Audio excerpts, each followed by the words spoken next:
Chapter 313. Wow, you don't have that kind of impulse now, do you?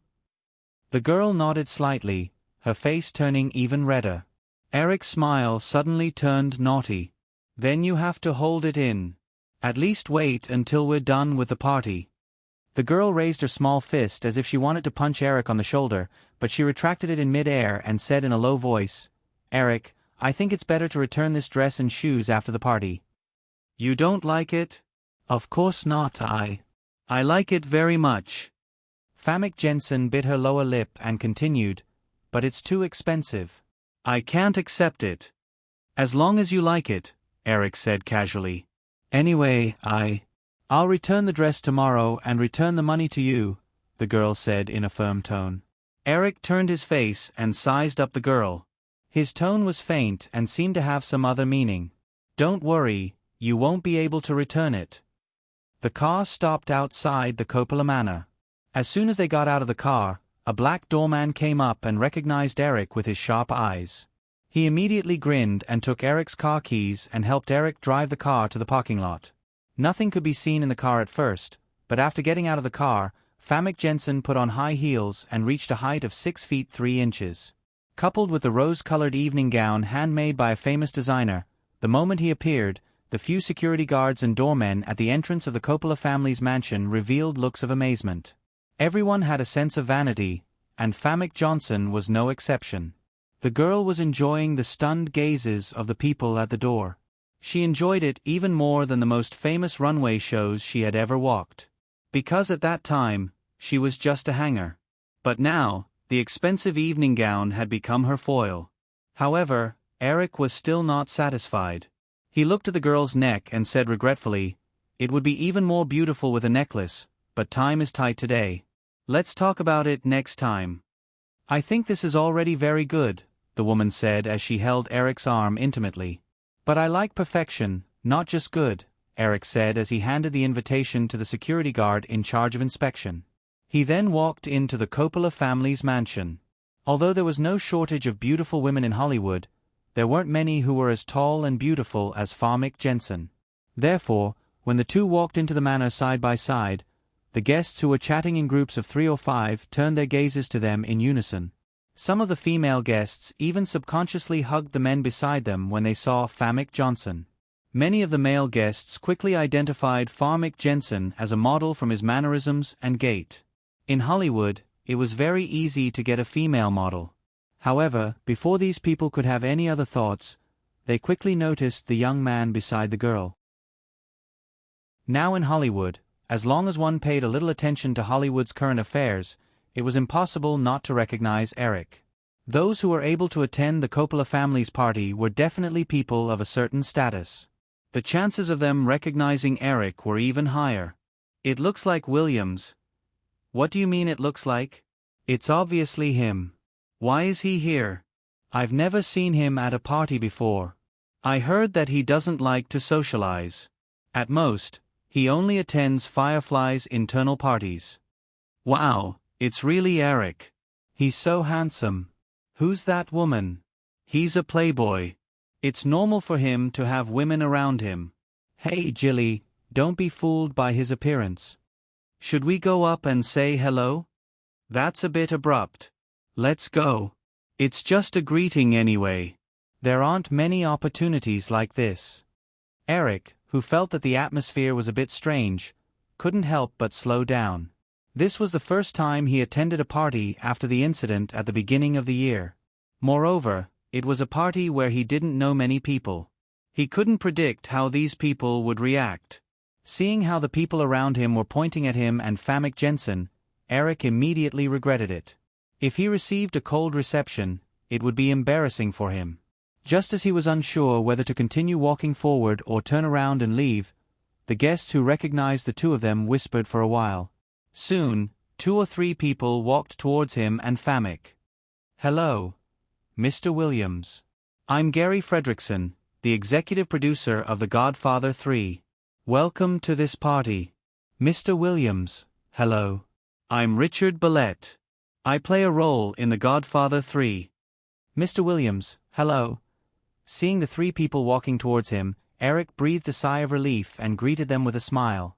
When the hesitant people around him saw Eric's reaction, those who thought they had some power came over enthusiastically.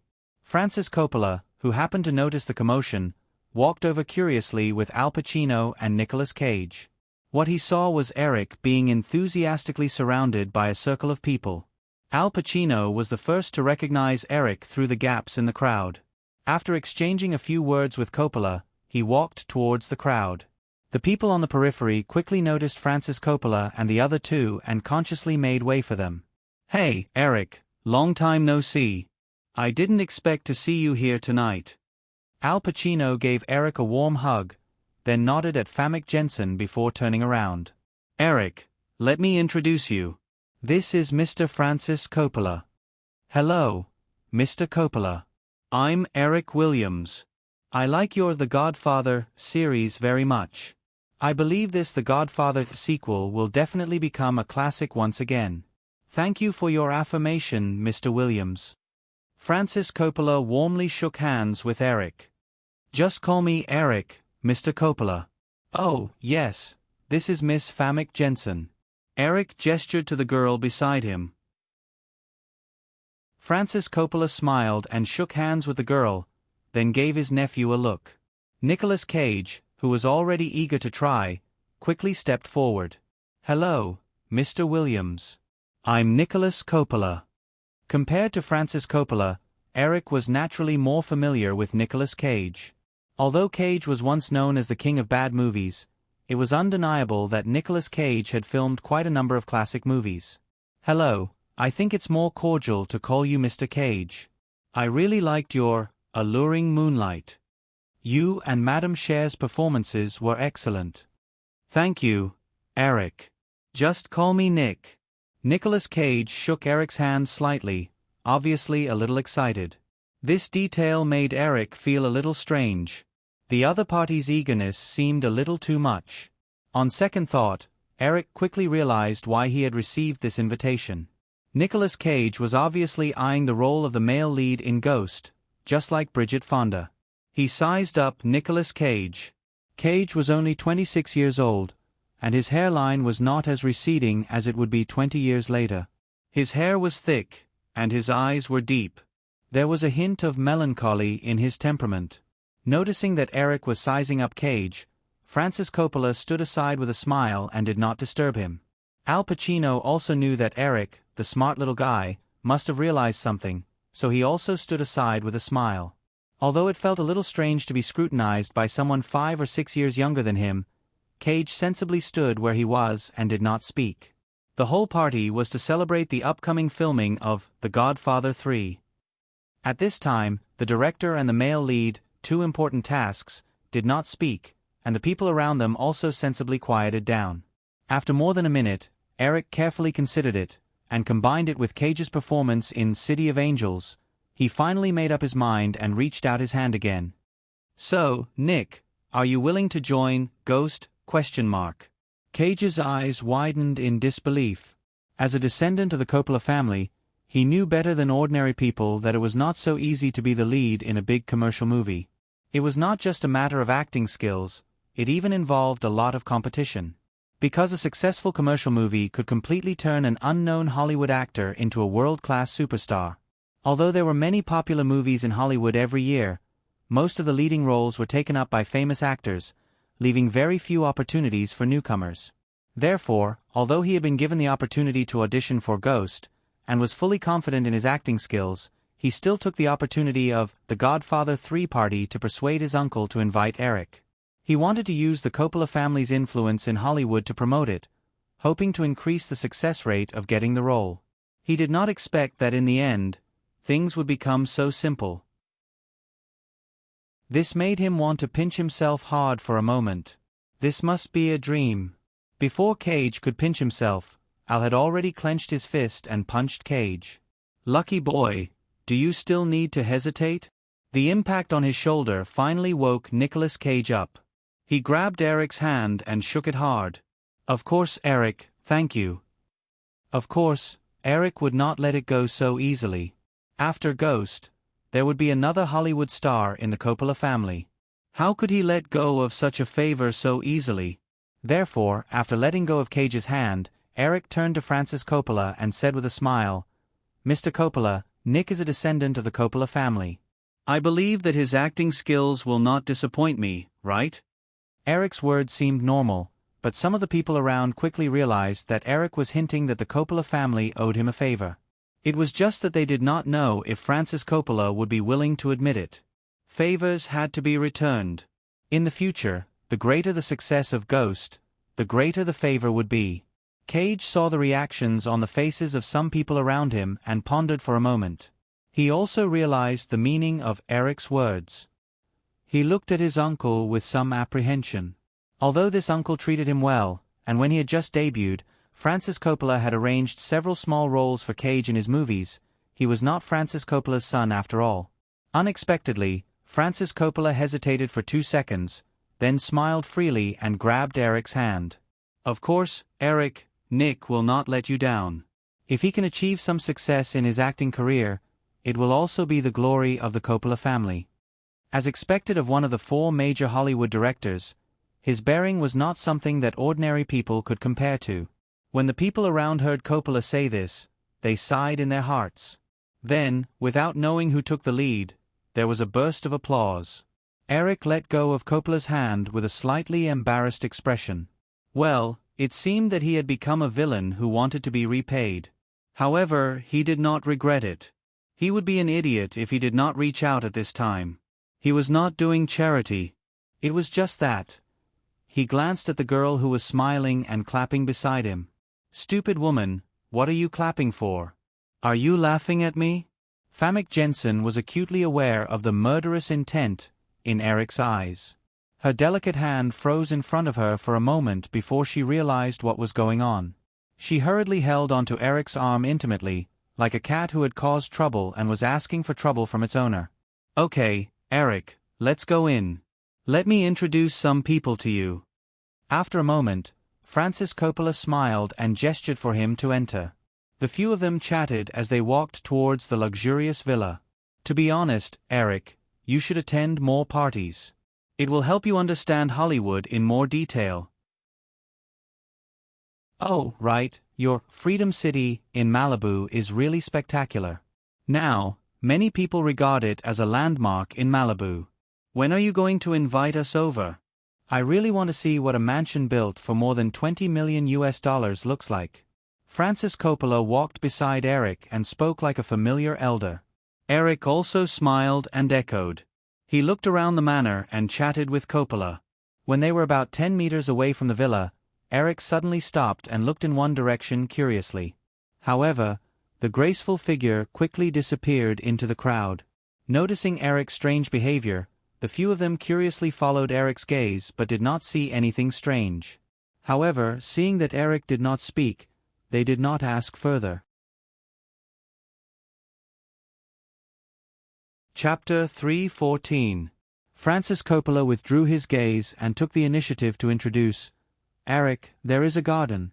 If you are interested, you can go and have a look later. There are ornamental plants transplanted from the jungles of South America."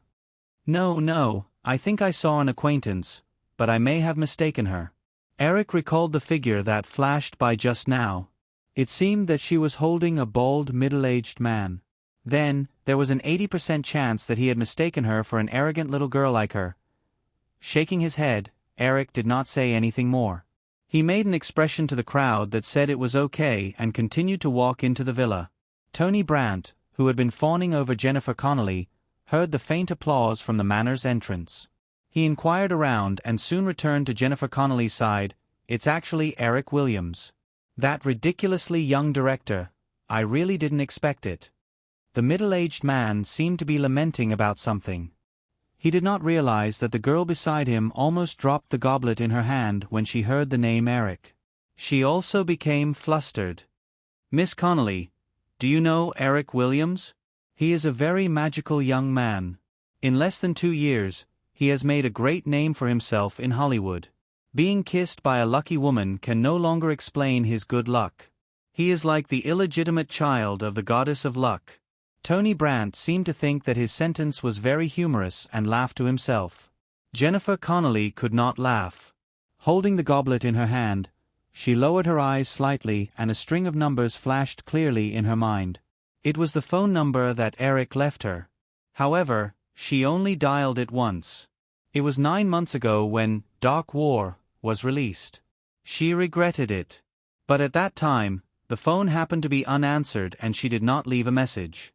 After that, as Eric's fame in Hollywood grew, the pride and inferiority in her heart made her lose the courage to call that number again. She felt that as long as she did this, and could only do this, she seemed to be able to protect something. She was also involved in the scandal between Eric and the other girls at the beginning of the year. However, later on, the media's attention was focused on several Hollywood actresses who had risen to fame because of Eric. Just like those actresses who had only briefly interacted with Eric, she was only treated as a name in a large number of scandals. Mixed in with a long list of names, she seemed so inconspicuous. It was probably because of this that the middle-aged man beside him asked him if he knew about Eric Williams. Ha, what a joke. Who in Hollywood doesn't know about that guy? Soon, Jennifer Connelly saw Eric walking over with Francis Coppola. He looked about the same as he did a year ago, but there seemed to be a different woman beside him. Although the woman wasn't as beautiful as her, she was very tall, at least 4 inches taller than her. However, Jennifer Connelly forced herself to have a faint sense of superiority in her heart. At least, she was able to protect herself, but they had fallen. Yes, that's it. She was a little flustered in her mind, and Tony Brandt next to her was wondering if he should go up and get familiar with them. However, looking at the situation on the opposite side, because Francis Coppola was beside Eric, no one around went up. It was Francis Coppola who took the initiative to introduce Eric. Obviously, he hadn't reached the point where Francis Coppola would take the initiative to introduce him. Perhaps, if he stood closer, Coppola would casually mention him. Seeing Eric occasionally take out his business card and hand it to others, Tony Brandt couldn't help but think that if he could get Eric Williams' contact information, it might come in handy in the future. After this idea popped up, Tony Brandt was a little eager to give it a try, but he couldn't muster up the courage for a while. Jennifer Connelly noticed the eagerness in the middle-aged man's eyes and realized something. She quickly said, "Mr. Brandt, I remember there are benches in the garden. Let's go sit there." All right. Tony Lambert was already feeling a little unconfident, and after hearing Connelly's words, he immediately built a ladder for himself in his heart, and climbed down. The woman was afraid that Tony Brandt would go back on his word, so she took the initiative to take the man's arm and pulled him into the garden with a little force. The benches in the garden were all occupied by guests. The two of them searched for a while before sitting down near the table where the drinks were placed. Tony Brandt eagerly fetched 2 glasses of red wine and handed one to Connelly. Then, he quickly found a topic to talk about. The woman seemed a little absent-minded. She kept sipping the red wine, and in just a few minutes, the red wine in the glass was empty. They had been here for a long time, but the woman had always maintained a restrained attitude. It had been an hour, and she had only drunk 2 glasses of red wine. Therefore, Tony Brandt, who noticed the situation, took another glass of red wine from the wine table next to him and handed it to the woman. Jennifer Connelly was immersed in some emotions at this time. She didn't think much about it. Instead, she thanked him and took the glass again. A few minutes later, another glass of red wine was unknowingly emptied. Tony Brandt saw the woman take the glass of red wine he handed to her again. She finally looked excited, and her heartbeat accelerated. After a few glasses of red wine, Jennifer Connelly seemed to realize something, but she was already a little tipsy. It was easy for a drunk person's defense to be very weak.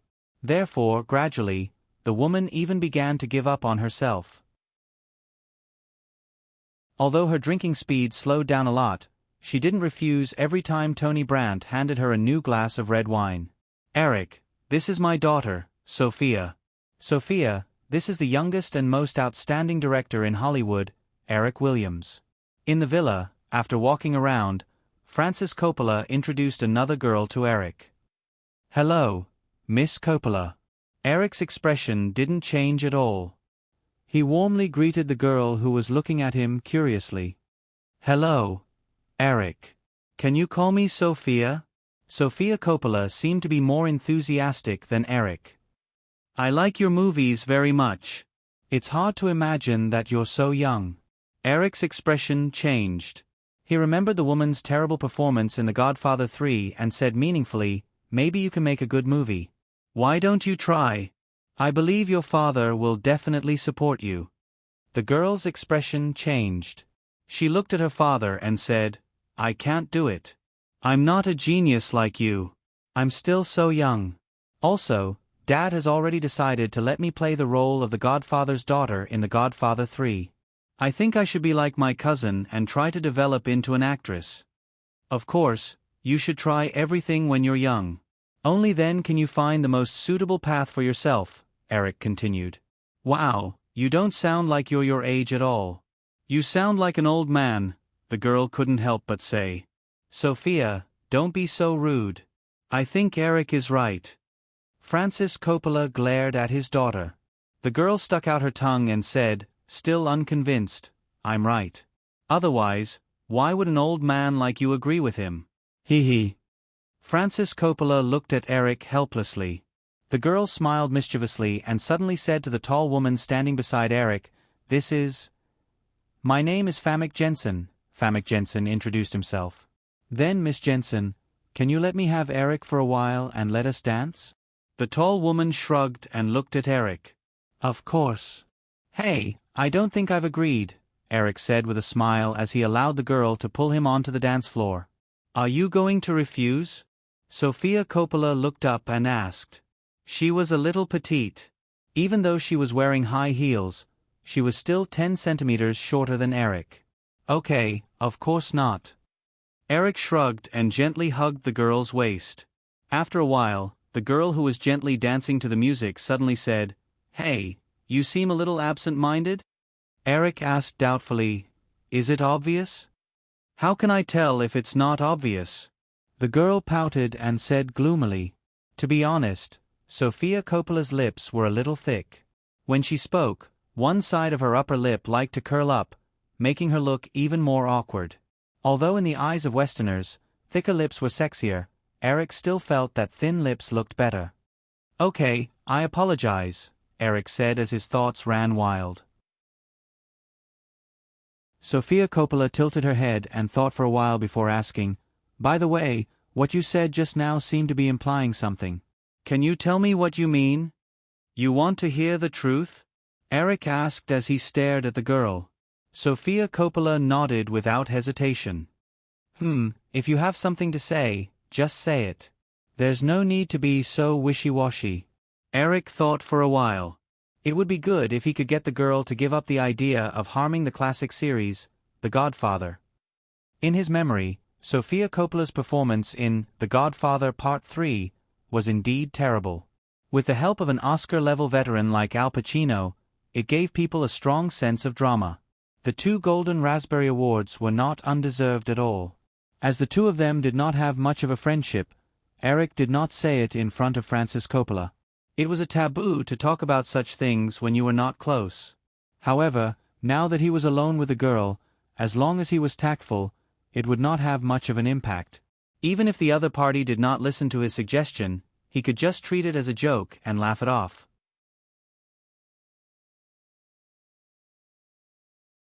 Chapter 3:15. After pondering over the wording, Eric said, Since your father asked you to play the role of Marie Corleone, I think you must have participated in the audition before, right? Of course. Sofia Coppola nodded.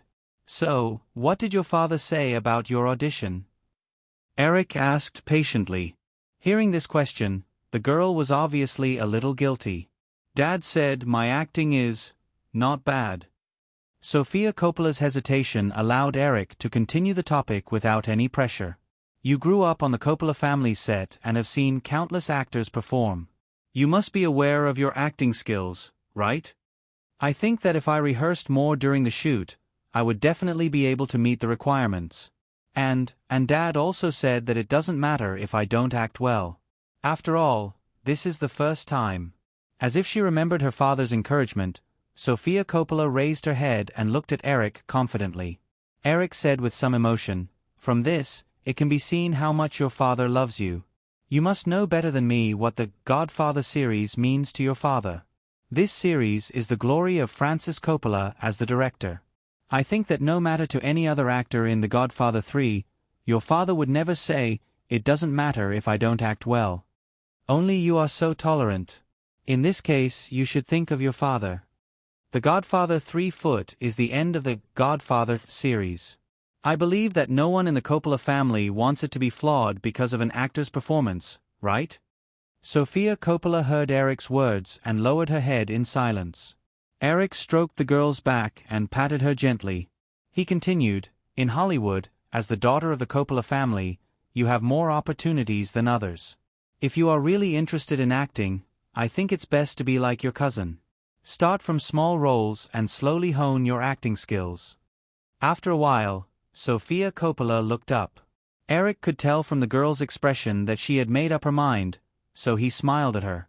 Unexpectedly, Sofia Coppola did not appreciate it. Her small hand, which was wrapped around Eric's waist, scratched his back in dissatisfaction. "Eric, everyone says that you're a playboy. As a playboy, shouldn't you be glib-tongued when you see a woman? Your reaction is not right at all." The change of topic was so sudden that Eric didn't know how to respond. Seeing Eric's speechless appearance, the girl's face dimmed. She said with some self-abasement, all right. I know I'm not that pretty, but you don't have to be like this, right?" Eric quickly shook his head. "No, Sofia, you are very beautiful. If you don't believe me, you can ask your father. How could my father say that I'm not pretty?" The girl rolled her eyes at him, but she didn't pursue the matter. After the song ended, the crowd on the dance floor began to leave. Eric held Sofia Coppola's small hand and walked out. "Eric, I've decided to listen to your suggestion. I'll start from small roles." At the long table, the girl took a glass of red wine and gestured to Eric. "I hope we can work together in the future." "We definitely will." Eric's smile didn't change as he clinked glasses with the girl, but in his heart, he added, "Under the circumstances that you're not an actress." "Then, have fun. I'll go talk to my father about this now."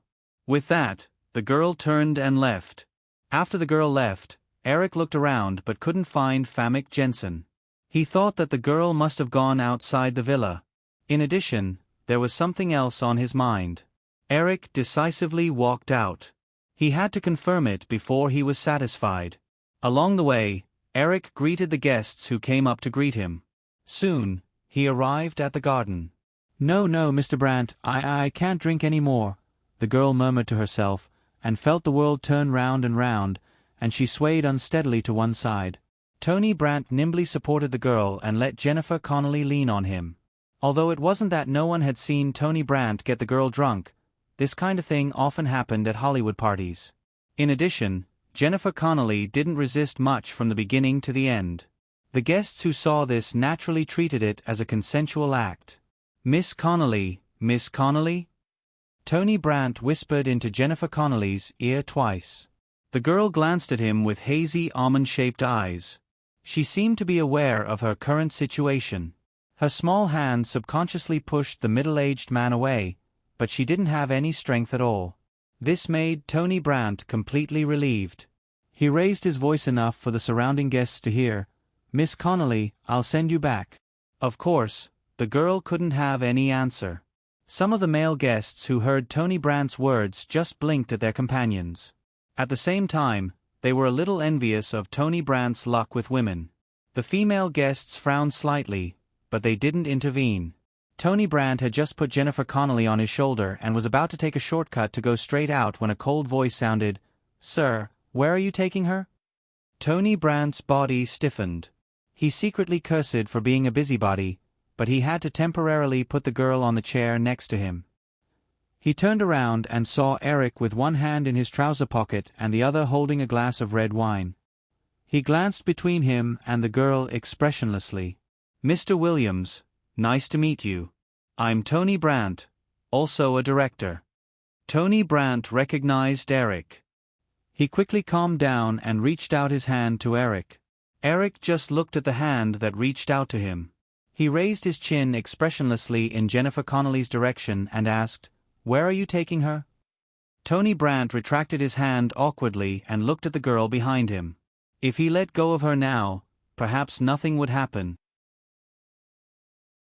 Unfortunately, in the process of getting Jennifer Connelly drunk, Tony Brandt also inevitably drank some wine. At this time, he was already 70% drunk. When he thought of the girl's beautiful face, his mind was completely occupied by lust. He said, "Mr. Williams, are you talking about Jenny? She's my girlfriend. She accidentally got drunk, so I'm going to take her back."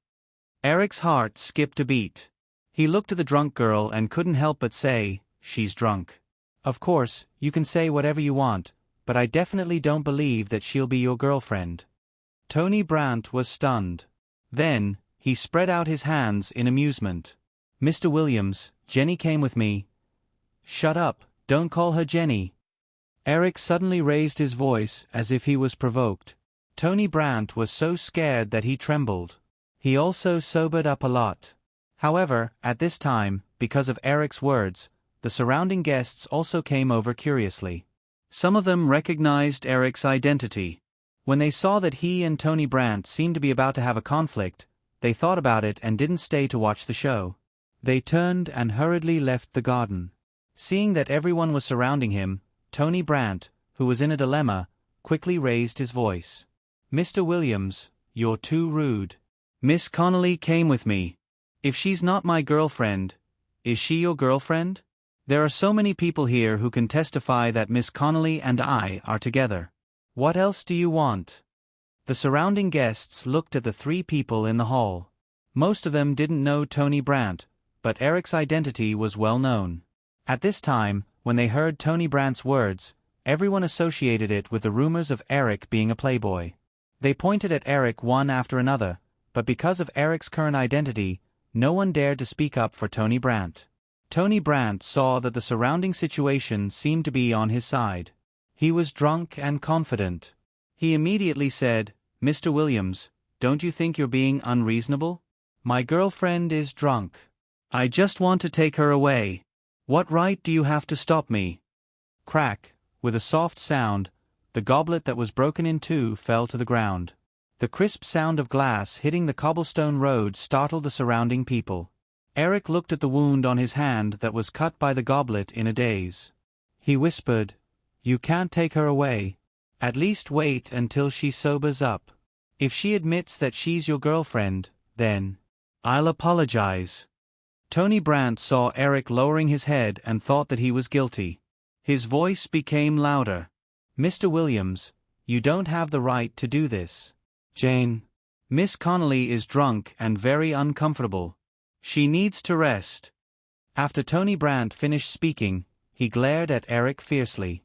He turned around and was about to help the girl up from the chair again. At this time, the crowd opened up a gap. A group of 7 or 8 people walked in with anxious expressions. "Eric, what's wrong with your hand?" Famke Jensen, who came with Francis Coppola, saw Eric's right hand dripping with blood at a glance. He came over worriedly and grabbed Eric's hand to check. He quickly pressed on the bleeding wound. On the other side, Sofia Coppola also came over. She quickly untied the silk scarf that matched her gown and bandaged Eric's wound with Famke Jensen. Seeing that Eric was fine, Francis Coppola looked at the mood of the crowd. Only then did he pull a person over and ask, "Corrit, what happened?" The guest named Corrit happened to see Tony Brandt pouring alcohol into the girl's mouth. Then, he saw Francis Coppola's daughter and another tall girl carefully treating Eric's wounds. He quickly understood the situation and immediately recounted how Tony Brandt had gotten the girl drunk, as well as the situation that had just taken place, embellishing the details. The moment Francis Coppola appeared, Tony Brandt had a bad feeling in his heart. The momentum he had just gathered was swept away, and he was completely sober. Before Tony Brandt could think of a way to remedy the situation, Jennifer Connelly, who had been slumped in the chair, said in a weak voice, "Water, I want water." Although the voice was very soft, it attracted the attention of many people. Sofia Coppola saw Jennifer Connelly's beautiful face. The girl was still very gossipy. After recognizing Jennifer Connelly, she recalled the scattered news in the newspaper some time ago. She said to Eric with a little jealousy, "Wow, Eric, your other girlfriend." The girl's unintentional words with a hint of sarcasm made Farmick Jensen's movements stagnate. Hearing this, Tony Brandt's legs went soft and he almost collapsed to the ground. Although Francis Coppola knew that Eric was a playboy, he was not as concerned about gossip as his daughter. When Francis Coppola first learned about the situation from Corrit, he did not know how to deal with it. After all, although Tony Brandt's methods were a little underhanded, if Jennifer Connelly did not agree, she definitely would not have gotten drunk so easily. Therefore, Coppola originally thought that Eric had taken a fancy to Tony Brandt's female companion and had acted impulsively to save the damsel in distress. But at this moment, hearing his daughter's words, Francis Coppola immediately believed it. He questioned Tony Brandt sternly, "Tony, how could you do such a thing?" "Mr. Coppola, this is a misunderstanding. Miss Connelly just accidentally got drunk. I was about to send her home." Francis Coppola heard that Tony Brandt still wanted to quibble under such circumstances, and his tone became even sterner. "There are so many people here. Do you still want to lie?" "No, I didn't, Tony Brandt quickly waved his hand and then looked at Eric. "Mr. Williams, this is really a misunderstanding. If I had known..." Eric sighed and ignored Tony Brandt. He went forward and picked up the drunk girl by the waist before saying to Francis Coppola, "I'm sorry, Mr. Coppola. I've caused you trouble." "It's nothing," Coppola said, and then said to his daughter, "Sophia, take Eric to a room and let this miss rest. There should be hangover soup in the kitchen. Eric, come with me." The girl immediately led Eric out of the crowd. Eric took a few steps before he suddenly remembered something. He turned back and said to the tall girl, "Farmy, you come too." Farmy Jensen, who originally thought that he was going to be awkwardly left behind, breathed a sigh of relief and quickly followed through the crowd. Seeing this, the guests couldn't help but look envious. He was indeed a playboy. He had one in his arms, and he still wouldn't let go of the other. When Eric's figure disappeared, Francis Coppola said to Tony Brandt, "Tony, you can go. Don't come back again." "No, Mr. Coppola, this is really a misunderstanding. I didn't." Seeing that Coppola was about to turn and leave, Tony Brandt didn't dare to quibble anymore. He grabbed Coppola's arm tightly and begged, "I'm sorry, Mr. Coppola. I was wrong. I really was wrong. I'll apologize to Mr. Williams and Miss Connelly now. Mr. Coppola, please give me another chance." Coppola shook his arm in disgust, but he couldn't shake Tony Brandt off. He could only say, "Tony, let's go. Change the female lead and finish your movie well. If you continue to pester me, I'll call Cliff." Hearing that Coppola was going to call the investors of his movie, Tony Brandt immediately let go of his hand. Without his hold, Coppola left without looking back. The guests who had originally been watching the show looked at the middle-aged man with pity. If word got out that he was kicked out by Francis Coppola and offended Hollywood's upstart Eric Williams, Tony Brandt wouldn't be able to survive in Hollywood in the future. After all, if anyone wanted to work with him again, they would definitely involuntarily think about whether the Coppola family or Eric Williams would have any ideas. This kind of potential risk was unpredictable, and it could cause a lot of trouble at any time. Hollywood didn't lack small directors who wanted to make a name for themselves. Not many people were willing to take this kind of risk. "Eric, leave her here. I've already asked the servant to bring some hangover soup." Sofia Coppola took Eric all the way to the second floor of the villa. She opened a room and let Eric in. "Thank you, Sophia." Eric put Connelly on the bed and looked around before he reacted. "This isn't your room, right?" Sophia hurriedly stuffed a few undergarments into the wardrobe. When she heard Eric's question, she blushed and explained, "Yes." Sensing the girl's embarrassment, Eric didn't look around anymore. He looked at Jennifer Connelly's blushing face. He hadn't seen her for a year. The girl's face was a little thinner, but she looked more beautiful. A middle-aged maid dragged a tray to the door and looked into the room.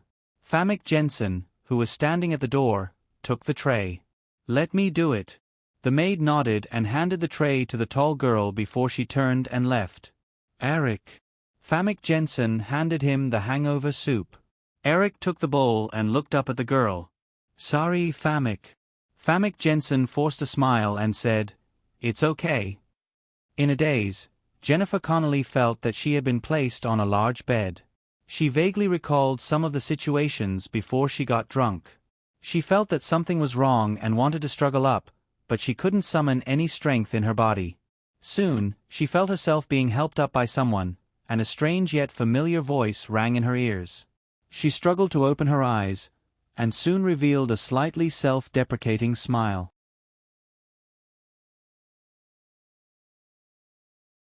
Chapter 3:16. I must have seen wrongly.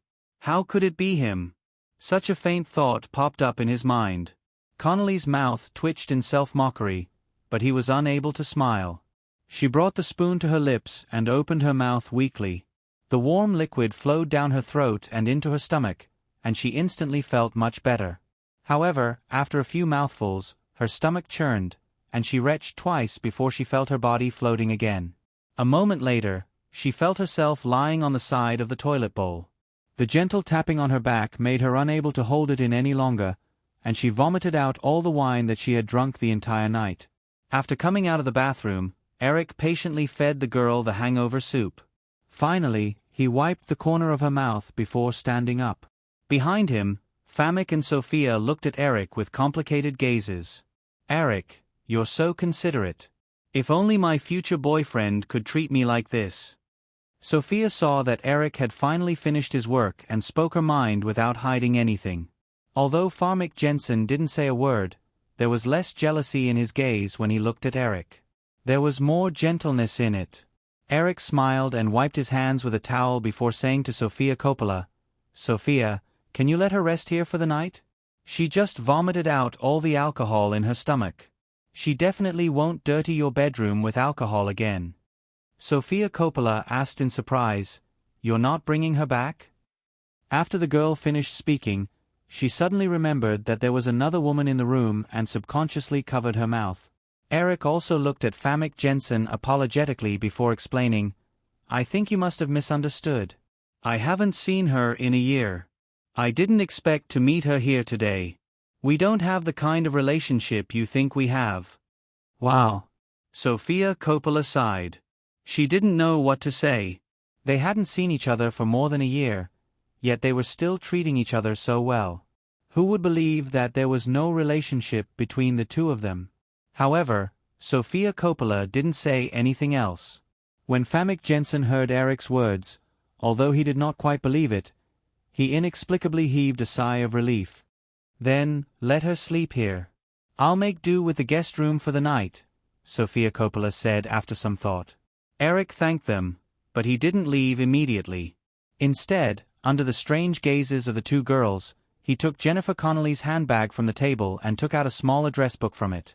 After searching for a while, Eric quickly picked up the phone beside him and called Jennifer Connelly's agent. Hello, Jim Lester. This is Eric Williams. Are you in Los Angeles? Okay, come to the headquarters of Firefly Films at 10 tomorrow morning. We'll talk about Jennifer Connelly. That's all. Goodbye. After hanging up the phone, Eric flipped through the address book again and quickly found a page. This page was obviously different from the other pages. It seemed to have been rubbed many times. The corners were gone, but the phone number of his mansion in Beverly Hills was clearly written on it. With a smile, Eric closed the address book and put it back into the girl's white handbag. After getting up and looking at the sleeping Jennifer Connelly, Eric pulled the tall girl beside him. Famke, we should go. Sofia Coppola instructed a maid to stay in the room to take care of Jennifer Connelly. She walked out with Eric and Famke. Don't you want to play for a while? It's still early. No, it'll be around 11 by the time we drive back to Malibu, Eric said as he looked at his watch. The girl didn't ask him to stay any longer. After going downstairs, Eric said goodbye to Francis Coppola and the others before leaving with Famke Jensen. An hour later, after parking the car in the garage of the Sharp Corner Manor, Eric walked into the villa with the girl. After tugging at his tie, Eric said to the girl who was looking around curiously. Sorry, Famek. Tonight must be a bit of a bummer. No, I think it's not bad. The girl looked at Eric with a smile. In the past, as an unknown model, it was impossible for her to participate in such a party. Seeing Eric walk towards the floor-to-ceiling glass window by the sea, the girl followed. After a few steps, she couldn't help but say, "Your place is really big. It doesn't feel like a place for people to live in at all." Realizing the ambiguity in his words, Famek Jensen quickly corrected her. "Oh no, I mean, it doesn't feel like a place for people to live in at all. This place is too big. It's more like a library or museum." Freedom City in Iron Man appeared very stingy because of its setting. However, if it was really built according to the design in the movie, the main building of the villa was more than 5,000 square meters. It was indeed much more impressive than many school libraries. Eric didn't mind the mistake in the girl's words. He brought a pot of coffee to the round table by the window and turned off all the lights in the hall. When the surroundings suddenly darkened, the girl cried out in fright, "Hey!" But soon, her eyes adjusted to the darkness and saw a faint light shining through the glass window. She walked to the glass wall and looked out. Below was the pitch-black sea. In the night sky, a few stars dotted the surroundings of the full moon, bringing with it a tranquil beauty. "How is it?" Eric asked softly as he sat down on a chair by the round table and poured coffee for the two of them. The girl carefully leaned against the wall and admired the night view outside the window for a while. She sighed and said, "It's very beautiful. I take back what I said just now. This is a place for people to live in. The apartment I rented in Burbank can't see this. Not only that, but I can't sleep because of the sound of passing cars all night. I'm almost traumatized from the noise."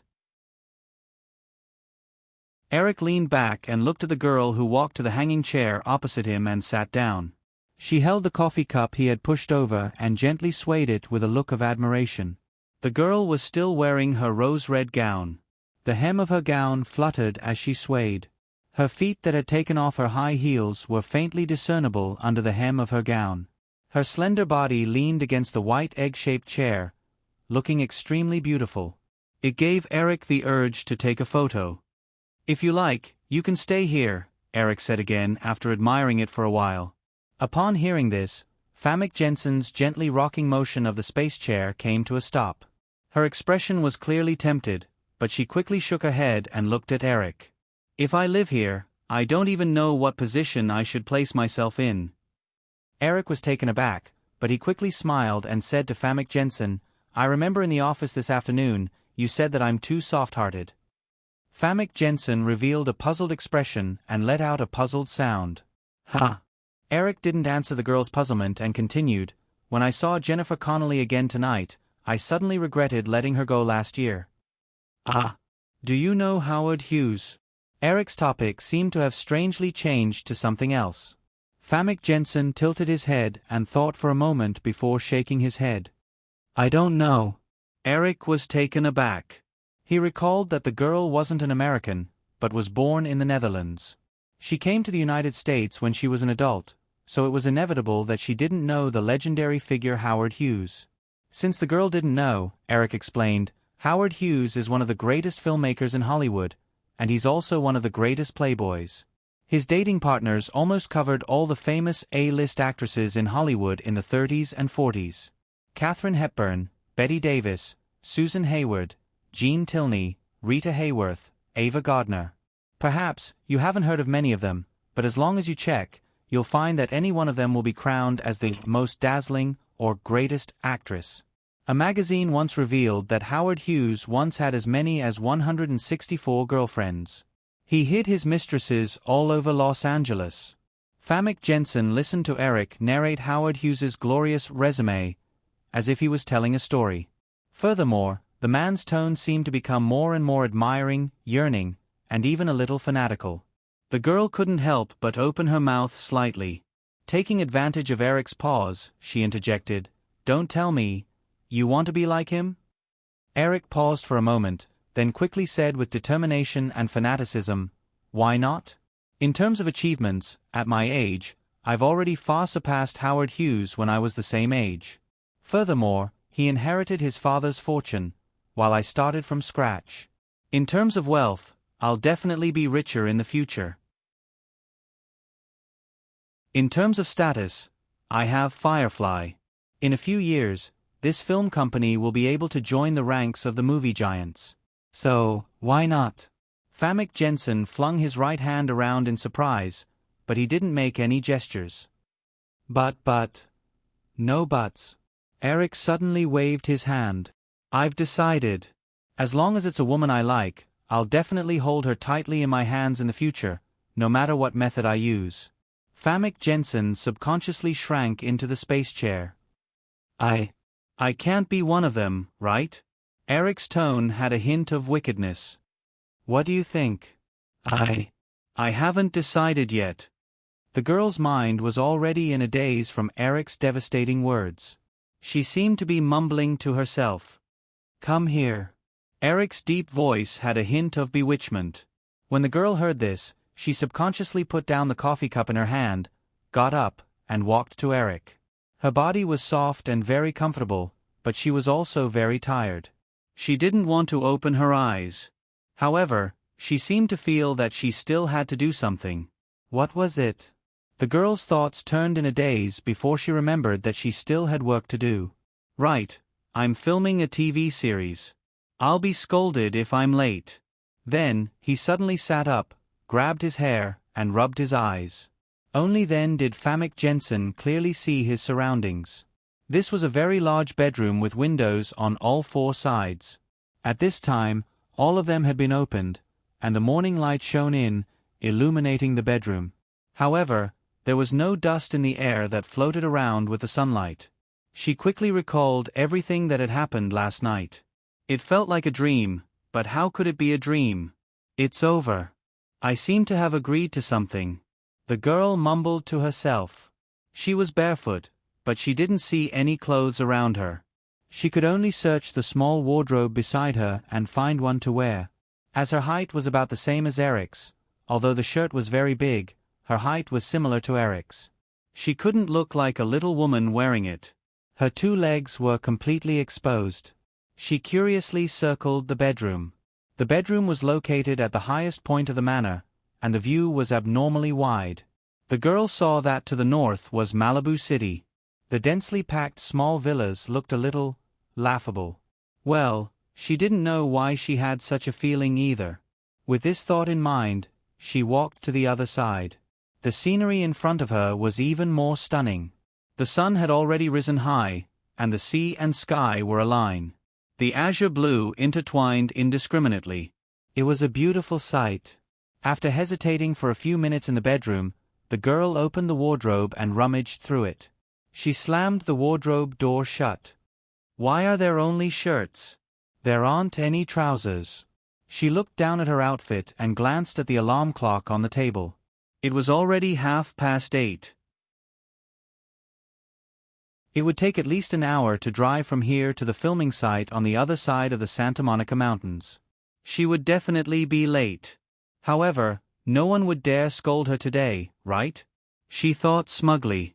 It seemed that, although her performance was terrible, she had never been scolded.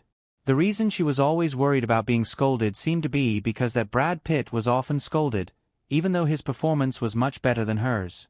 Thinking of that figure, she quickly understood why. She didn't know why, but she was delighted. Then, he walked down the stairs and cautiously glanced at the hall. It would be terrible if someone saw him dressed like this. Famke, you're awake. Wow.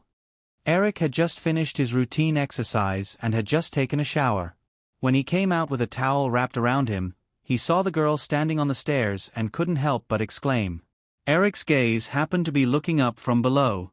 Famke Janssen saw Eric's expression and his cheeks heated up. He helplessly tugged at the hem of his shirt and complained again, "Why are there only shirts in your bedroom wardrobe? There aren't even any trousers." In order to make the layout of the bedroom more simple, the wardrobe in the bedroom was very elaborate. Eric's clothes were placed in different compartments, so the girl definitely couldn't find them. However, Eric didn't explain. Instead, he looked the girl up and down with interest and teased, "Just to see this situation. Pooey bastard. The girl cursed under her breath and shyly tugged at the hem of her shirt. Eric didn't want the girl to continue being embarrassed.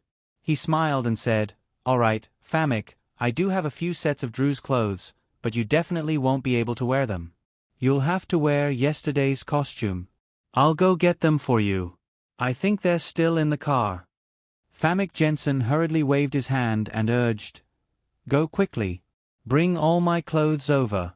Don't leave a single one behind." Understood. Eric turned and walked away. The girl hesitated for a moment on the stairs before carefully walking down. She was still barefoot as she walked around the hall. Eric quickly returned and handed the clothes and shoes in the bag to the girl. He pointed in the direction of the bathroom. "You can take a shower while you're at it." "Thank you." Famek Jensen took it. "Go quickly." The corner of Eric's mouth curled into an inexplicable smile. Seeing this situation, the girl suddenly felt a little flustered and hurriedly fled. 10 minutes later, the two were sitting in the dining room. Looking at Eric, who was eating breakfast and reading the newspaper, Famek Jensen complained, "We're so late this morning. We definitely won't be able to film anything." "Don't worry, it'll be quick," Eric said as he flipped through a page of the newspaper without looking up. "It'll take at least an hour to drive from here to the set. It'll probably be past 10 by the time we get there. I still have to do my makeup, set up the scene, and rehearse my lines." The girl drank a mouthful of milk and grumbled, "It won't take that long. We'll be half an hour late at most." Famek Jensen looked at Eric in disdain. "Humph, you make it sound so easy. I can fly there." Eric finally looked up and raised his eyebrows. "You guessed right. I did call for a helicopter. It'll take less than half an hour to send you there." The girl opened her mouth, then suddenly shook her head. No, that's too ostentatious." "If that's the case, all of them will definitely, Eric said with a chuckle. "That's the effect I want. Let's see who dares to have any ideas about you in the future." "You're being unreasonable," the girl was stunned and quickly retorted. "All right, baby, whatever you say," Eric continued. "By the way, a real estate agent will be looking for you this afternoon. Didn't you say yesterday that the apartment in Burbank was too noisy? You'll wrap up early and get him to take you to Beverly Hills to pick a villa. I'll let the crew know." I can't afford to rent that place now." The girl shook her head. Eric said with a smile, "Pick whatever you want. Whichever building you pick is yours. I'll pay with my card." Famek Jensen still shook his head firmly. "I don't want it. Even if I want it, I can earn money to buy it myself." "Well, you can buy the furniture yourself. I'm not going to care." "I don't want it," the girl said again. "By the way, do you want a car? How about a Lamborghini?" "Well, no, the Lamborghini seatbelt is too hard. I think a Ferrari is more suitable for women," Eric said. He suddenly thought of the scene where the girl drove a convertible Ferrari and raced with Bond in James Bond's The Golden Eye. It was so cool. "Well, a Ferrari then. It's settled." Seeing that Eric didn't seem to hear his repeated rejections, Famek Jensen felt a little helpless. He also felt a little sweet that even he didn't know about. He could only keep a straight face and eat his breakfast in protest. However, it didn't have any effect.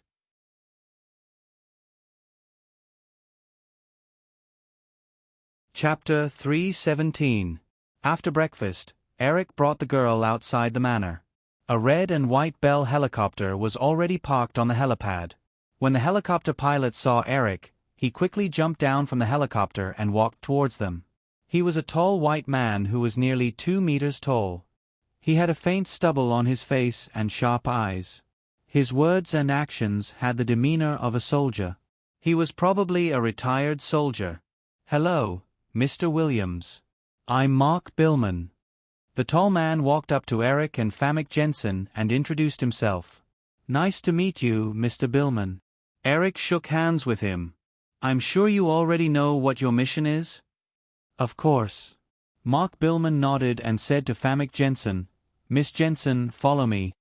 "Eric, I still think The girl looked at the helicopter and turned to Eric, still hesitant. Eric hugged the girl and kissed her on the cheek. "All right, Famek. It's nothing. You'll get used to it in the future." "Miss Jensen, are you worried about air sickness?" "Don't worry about that. It only takes about 10 minutes to get to Calabasas from here." "It won't take long." Seeing that Mark Billman had spoken, Famek Jensen did not say anything else. Otherwise, it would definitely embarrass Eric. Soon, the girl boarded the helicopter. Eric took a few steps back and waved at the girl who was slowly ascending into the air. He watched as the helicopter gradually disappeared into the distance and finally became a small white dot. He thought to himself that perhaps he should hire an exclusive helicopter team. That way, he could save a lot of time traveling to and from the city. Moreover, compared to private jets, helicopters were much cheaper. The price of a helicopter was only equivalent to a high-end sports car. Even if he hired a team to pilot and maintain the helicopter, it would not cost much in a year. Furthermore, he could protect his privacy this way. No matter how strong the paparazzi were, it was not realistic for them to chase after the helicopter. Back at the villa, Eric walked to the space chair where the two of them had chatted last night. He saw that there were still pieces of scarlet silk scattered around.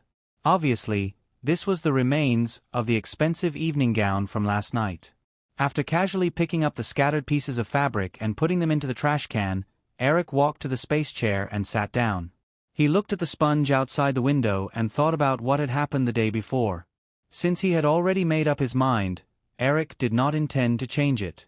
Although Eric often told the women in the past, including Drew, "You are my woman," in a very domineering manner, if they were determined to leave him, Eric did not intend to stop them. As a person who had lived 2 lives, he was originally very open-minded about many things. But now, he had decided not to let such things happen again. Eric was determined to keep all the women he liked by his side. This was not a delusion. He could give them everything they wanted, whether it was material or fame. Didn't the women who could step into Hollywood pursue fame and fortune? Therefore, if he gave them everything they wanted, then they had to give him what they wanted. This was an equivalent exchange, very fair. Of course, all of this was based on strength. When Eric had enough power in Hollywood, those women who took what they wanted but did not want to pay for it would certainly have to consider the consequences. Famek Jensen was the first in his plan. After spending half a day together, Eric more or less understood the tall woman's personality. She was proud, confident, and had some feminist tendencies. But at the same time, Famek Jensen also yearned for the prosperity and luxury of Hollywood. This was also the reason why the woman did not refuse Eric's gift of the Beverly property at breakfast. If it were not for Eric, the woman might have needed a long time to obtain all of this. In his previous life, Famek Jensen had always been a second-tier actress in Hollywood. Although she played Jean Grey in the X-Men series, compared to Halle Berry, who played the role of Lady Stormsword, the woman could only be considered a small vase. In his memory, the woman was like many stars in Hollywood who encountered bottlenecks in their development and switched to acting in American dramas. And now, although Famek Jensen was acting as the female lead of The X-Files under Eric's arrangement, this TV series would definitely have a deep impact on the actress image. But as long as Eric was willing, the woman could easily switch to the big screen. She could even develop on both the big and small screens at the same time. Of course, in order to obtain all of this, there must be a prerequisite. After thinking for a while, Eric smiled and got up. Now, it was time to settle the matter of the other woman. Jennifer Connelly woke up very early. She pulled the blanket and looked at the bedroom in a daze. Her head still hurt from the hangover. As a girl, she quickly realized that this was obviously a girl's room. Moreover, there were no signs of being violated on her body. This discovery made her heave a sigh of relief. There were only a few vague fragments in her mind. It was difficult for her to recall what had happened last night. She only remembered that she was a little upset, so she drank a lot and got very drunk. And then, there was no, and then. When she woke up, she found herself here. The weak morning light was gradually replaced by sunlight. The bedroom became brighter and brighter, so bright that even the curtains could not block it. Just as she was at a loss, the bedroom door was pushed open. She hurriedly pulled the blanket up and wrapped herself up. She looked at the door with some apprehension. A girl wearing a dark blue long-sleeved t-shirt and jeans walked in. Seeing her wide-open eyes, she smiled, revealing 2 rabbit teeth. "Miss Connolly, you're awake." Jennifer Connolly vaguely remembered that this girl should be Francis Coppola's daughter, Sophia Coppola. She had seen her when she arrived at the party last night. "Hello, Miss Coppola. Excuse me, this is my house. You were drunk last night. Eric let you sleep here." Eric Williams. She quickly remembered the high-spirited young figure she had seen from afar last night. When she heard Sophia Coppola's words, for some reason, Jennifer Connolly suddenly felt wronged. Then, tears welled up in her eyes. "What's wrong with you? Are you still feeling unwell? You drank so much last night. If it wasn't for Eric, you might have been." Sophia Coppola asked with concern when she saw the girl's teary eyes. Soon, the girl felt that it was better not to mention what had happened last night. "I'm fine." Jennifer Connolly shook her head. She hesitated for a moment before asking, Then what about him?" "Him? Oh, you mean Eric. He went back," Sophia Coppola said. The girl shrank into the blanket. She could not help but feel disappointed. After Sophia Coppola said a few words, she pulled over a small stool beside the dressing table and sat down. She asked in a gossipy manner, "Hey, Jenny, what's going on between you and Eric? He was so angry last night because of you. He almost got into a fight with the person who brought you here. Anyone can tell that he likes you a lot. However, he said that he hasn't seen you for a year?" Jennifer Connolly was stunned when she heard this. She just shook her head and did not answer. She really did not know how to answer. Seeing that the girl was unwilling to speak, Sophia did not force her. She continued, "Oh yes, when he left last night, he took out your address book and called a person named Jim Rester. He asked him to look for him at 10 in the morning. Jim Rester is your agent, right?" The girl was stunned again. She softly hummed in acknowledgement. At the same time, a faint expectation rose in her heart. This expectation was not for her acting career, but because she heard that the guy was still paying attention to her. As Sophia Coppola was chattering, a maid knocked on the bedroom door and said, "Miss, it's time for breakfast." "Oh, we'll be right there," the girl replied. Then, she said to Jennifer Connolly, "Get up quickly. Let's go to the dining room together." More than 10 minutes later, Sophia pulled Jennifer Connolly, who had washed up simply, to the dining room downstairs. At this time, there were already a few people sitting in the dining room. Francis Coppola and his wife, Sophia's brother, Roman Coppola, and Nicholas Cage, who had not left last night. Seeing her daughter pulling Jennifer Connolly into the dining room, Francis Coppola greeted her kindly. "Good morning, Miss Connolly. Did you have a good rest last night?" "Very well. Thank you for your concern, Mr. Coppola," Connolly said stiffly. Then, she nodded at the others in the dining room. In the short conversation last night, Francis Coppola had looked at her as if he was sizing up a beautiful vase. But now, his tone was like that of a kind elder. This surprised Connolly a little. The girl did not know how to react next, but she had already been pulled to the dining table by Sophia. The maid skillfully divided breakfast for the two of them. "So, Sophia, you're really going to listen to that kid and not play the role of Marie Corleone?" Francis Coppola waited for the two girls to sit down before he quickly changed the topic to his younger daughter. Hearing this, Connolly's little ears pricked up. She acutely sensed that the kid Francis Coppola was talking about was Eric Williams. Sophia quickly confirmed her guess. "I think what Eric said makes sense. I don't have any acting experience in movies. I don't want to ruin Dad's hard work because of me."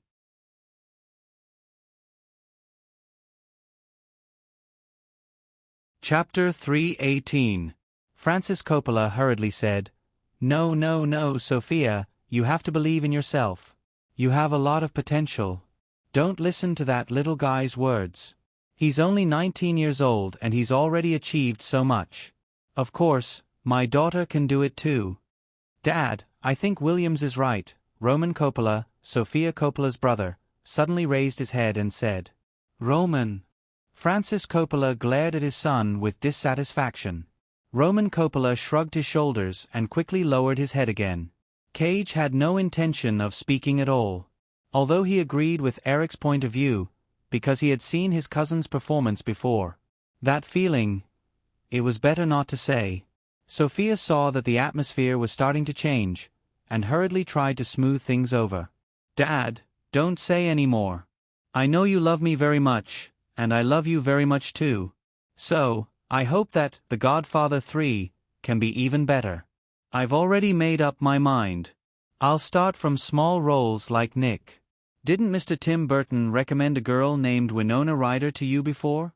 I heard that her performance is very good. Maybe you can let her try." Francis Coppola glared at his son, and soon turned to his younger daughter somewhat dotingly. "Okay, Sofia, I'll let that Winona Ryder try." Roman Coppola was helpless against his father's favoritism.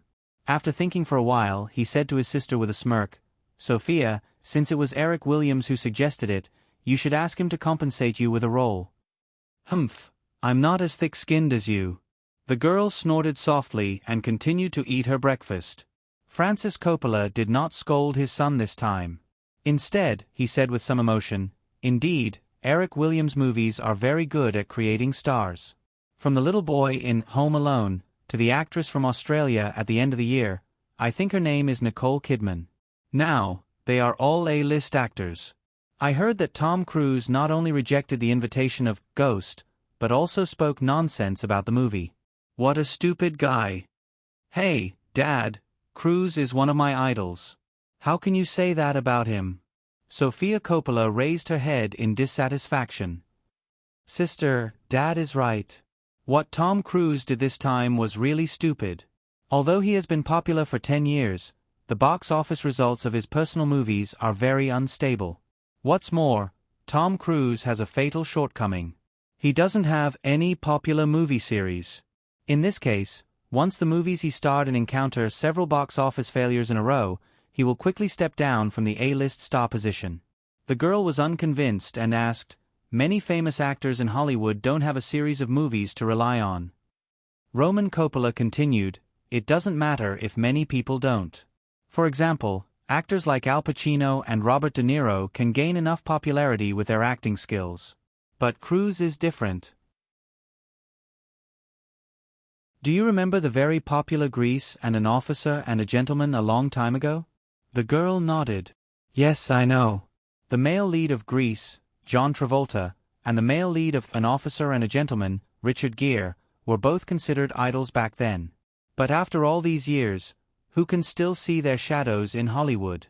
As for the reason, it's because after these two masterpieces, they were unlucky and didn't encounter any other popular movies. And Tom Cruise's path is similar to theirs. It's just that his luck is very good. Every few years, he can encounter a popular movie, which keeps him in the A-list position in Hollywood. But in Hollywood, luck is the most unreliable thing." Francis Coppola also nodded at his son, which was rare. Sofia Coppola also had a thoughtful look on her face. "You mean to say that if he has another popular series, even if his popularity falls, he can still gather popularity through reboots and sequels?" "Of course. Look at Harrison Ford. His popularity declined a lot in the past few years, but last year, with Raiders of the Lost Ark, he easily returned to the A-list." Roman Coppola suddenly lowered his voice and said in a gossipy tone, "Also, I heard at a party that Tom Cruise's very capable agent, who seems to be called Paula Wagner, had originally found a movie series for Cruise, but the adaptation rights of the related TV series were obtained by Eric Williams." Sofia Coppola immediately moved closer to her brother and asked with great interest, "What TV series?" "I'll go look for a videotape." Roman Coppola stirred the plate in front of him with his fork and said, "I think it's called Mission Impossible, but that TV series is very old. You definitely won't be able to find a videotape." "Ahem. All right, let's stop chatting. Hurry up and eat," Francis Coppola said in dissatisfaction when he saw his son and daughter huddled together and whispered like two little mice conspiring. Then, he said to Cage on the other side, "Nick, work harder in Ghost this time. Try your best to build a good relationship with Eric Williams. It will definitely be of great help to your future development. I know, Uncle. Nicolas Cage nodded. Jennifer Connelly listened to the family casually talk about various Hollywood rules that most people would not know about. Although the Coppola family always talked to her from time to time so that she did not feel neglected at all, the girl still felt that she should not be here at all. After breakfast, Jennifer Connelly hurriedly said goodbye to the Coppola family. She was still thinking about another matter. Eric had asked her agent to go to Firefly to look for him at 10 o'clock today. As soon as she walked out of the Coppola family mansion, Jennifer Connelly saw a silver-gray car parked far away more than 10 meters to the west of the Coppola family's gate. Her agent, Jim Rester, was anxiously looking at the gate. The moment he saw her come out, he immediately waved at the girl excitedly. Connelly quickened her pace and walked over. After receiving Eric's call last night, Jim Rester did not sleep well the whole night.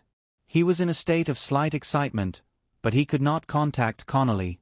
It was not until the morning that Jim Rester shamelessly called Tony Brandt. Although the other party's tone was very unpleasant, he still told him Connelly's whereabouts. Therefore, Jim Rester came to the Coppola family's gate early in the morning. However, after arriving, Jim Rester was a little uncertain. How could Jennifer Connelly be staying here? This was the house of Francis Coppola, one of the 4 great Hollywood directors. Therefore, he did not even have the courage to go forward.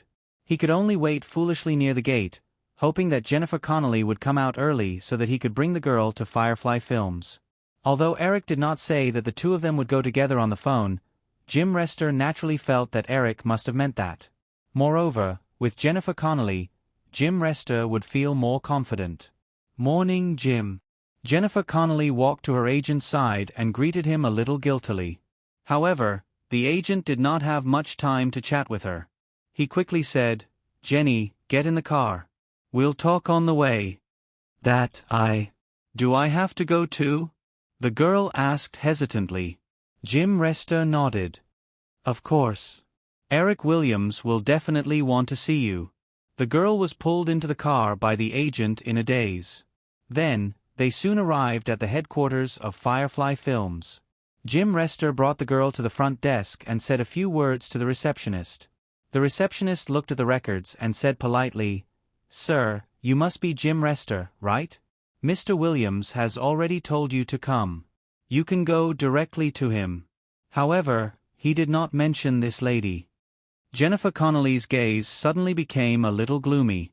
"However," Jim Rester said, "Mr. Williams must have forgotten. Can you inform him that Miss Jennifer Connelly is also here? I believe he has already allowed us to go up together."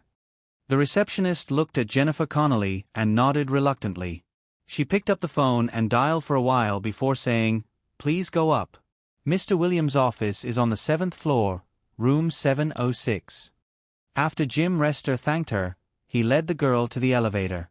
In the elevator, Jim Rester hesitated for a moment before saying, "Jenny, this time, can you not be so willful?" Jennifer Connelly was silent for a moment before she nodded her head silently. Jim Rester breathed a sigh of relief and could not help but comfort her. Eric Williams is now single. Who knows how many women in Hollywood have their eyes on him? Moreover, he obviously likes you very much. If you can become his girlfriend, it will be a great help to your future development. Hollywood is very realistic. I think you must have experienced it very deeply this year.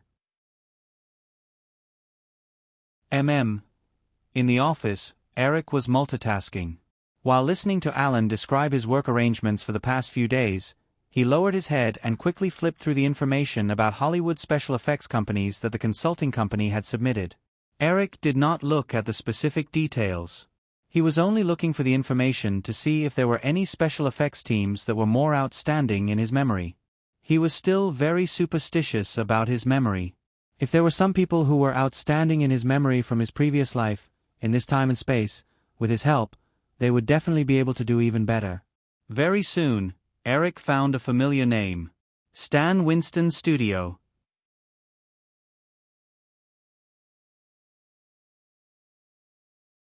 Chapter 319. He quickly glanced at the details below. Stan Winston's studio was established in 1972. So far, it had taken on the special effects work for many movies, including the famous Terminator and the sequel to Alien. It even won an Oscar for Best Special Visual Effects in 1986. After searching his mind, Eric also found a lot of other information. In his previous life, the Digital Domain Movie Special Effects Company, which stood side by side with Industrial Light and Magic and Vita Digital, was founded by Stan Winston and James Cameron. This studio's achievements in CG technology were even more advanced than Industrial Light and Magic's. However, Digital Domain was not like Industrial Light and Magic, which had a strong accumulation of technology and a steady stream of projects. It was also not like Vita Digital, which was located in New Zealand in the Southern Hemisphere and enjoyed all kinds of support from Jiangsu. In addition, the signboard James Cameron and the founder, John Tickster, left one after another. Stan Winston passed away due to illness. In the end, without a leader, Digital Domain was reduced to bankruptcy. However, there was no doubt that Stan Winston's ability was unquestionable to be able to develop Digital Domain to the same level as Industrial Light and Magic. Therefore, Eric quickly identified a target. Alan, help me contact Mr. Stan Winston. Eric took out the information of Stan Winston's studio and handed it to Alan. Try to hurry up. Ghost's schedule is very tight. The preparations in New York are already done. I only need the female lead here. The most important thing now is to solve the special effects problem. Alan took the information and looked at it. He nodded, but still could not help but advise, Eric, I think if the special effects are handed over to Industrial Light and Magic, the movie will definitely be completed on time. But if we do it ourselves, the effect and time will be very difficult to determine. Eric was silent for a moment before he said, Everyone has to learn how to walk on their own. You should contact Stan Winston as soon as possible. All right, I understand. Alan nodded. Just as he was about to leave, someone knocked on the office door. After receiving permission, the female secretary poked her head in and said, Mr. Williams, Mr. Lester and Miss Connolly are here. Let them in, Eric said. Alan had just heard Eric answering the call from the front desk, so he tactfully turned around and left. Jim Lester and Jennifer Connolly walked in one after another. Hello, Mr. Williams. Jim Lester extended his hand and shook Eric's hand as he walked out from behind his desk. Hello, Jim. Eric smiled and let go of the man's hand, then looked at Jennifer Connolly. The woman lowered her head slightly, but she quickly raised it again and tried to look straight at Eric. She wanted to show a generous smile, but her expression was a little uncomfortable. Jenny, long time no see, Eric said gently. Yes, yes. The woman nodded, as if she felt that this answer was a little inappropriate. She wanted to say something, but Eric had already pointed to the sofa in the lounge. Let's talk there. The three of them sat down on the sofa, and the secretary quickly left after serving coffee.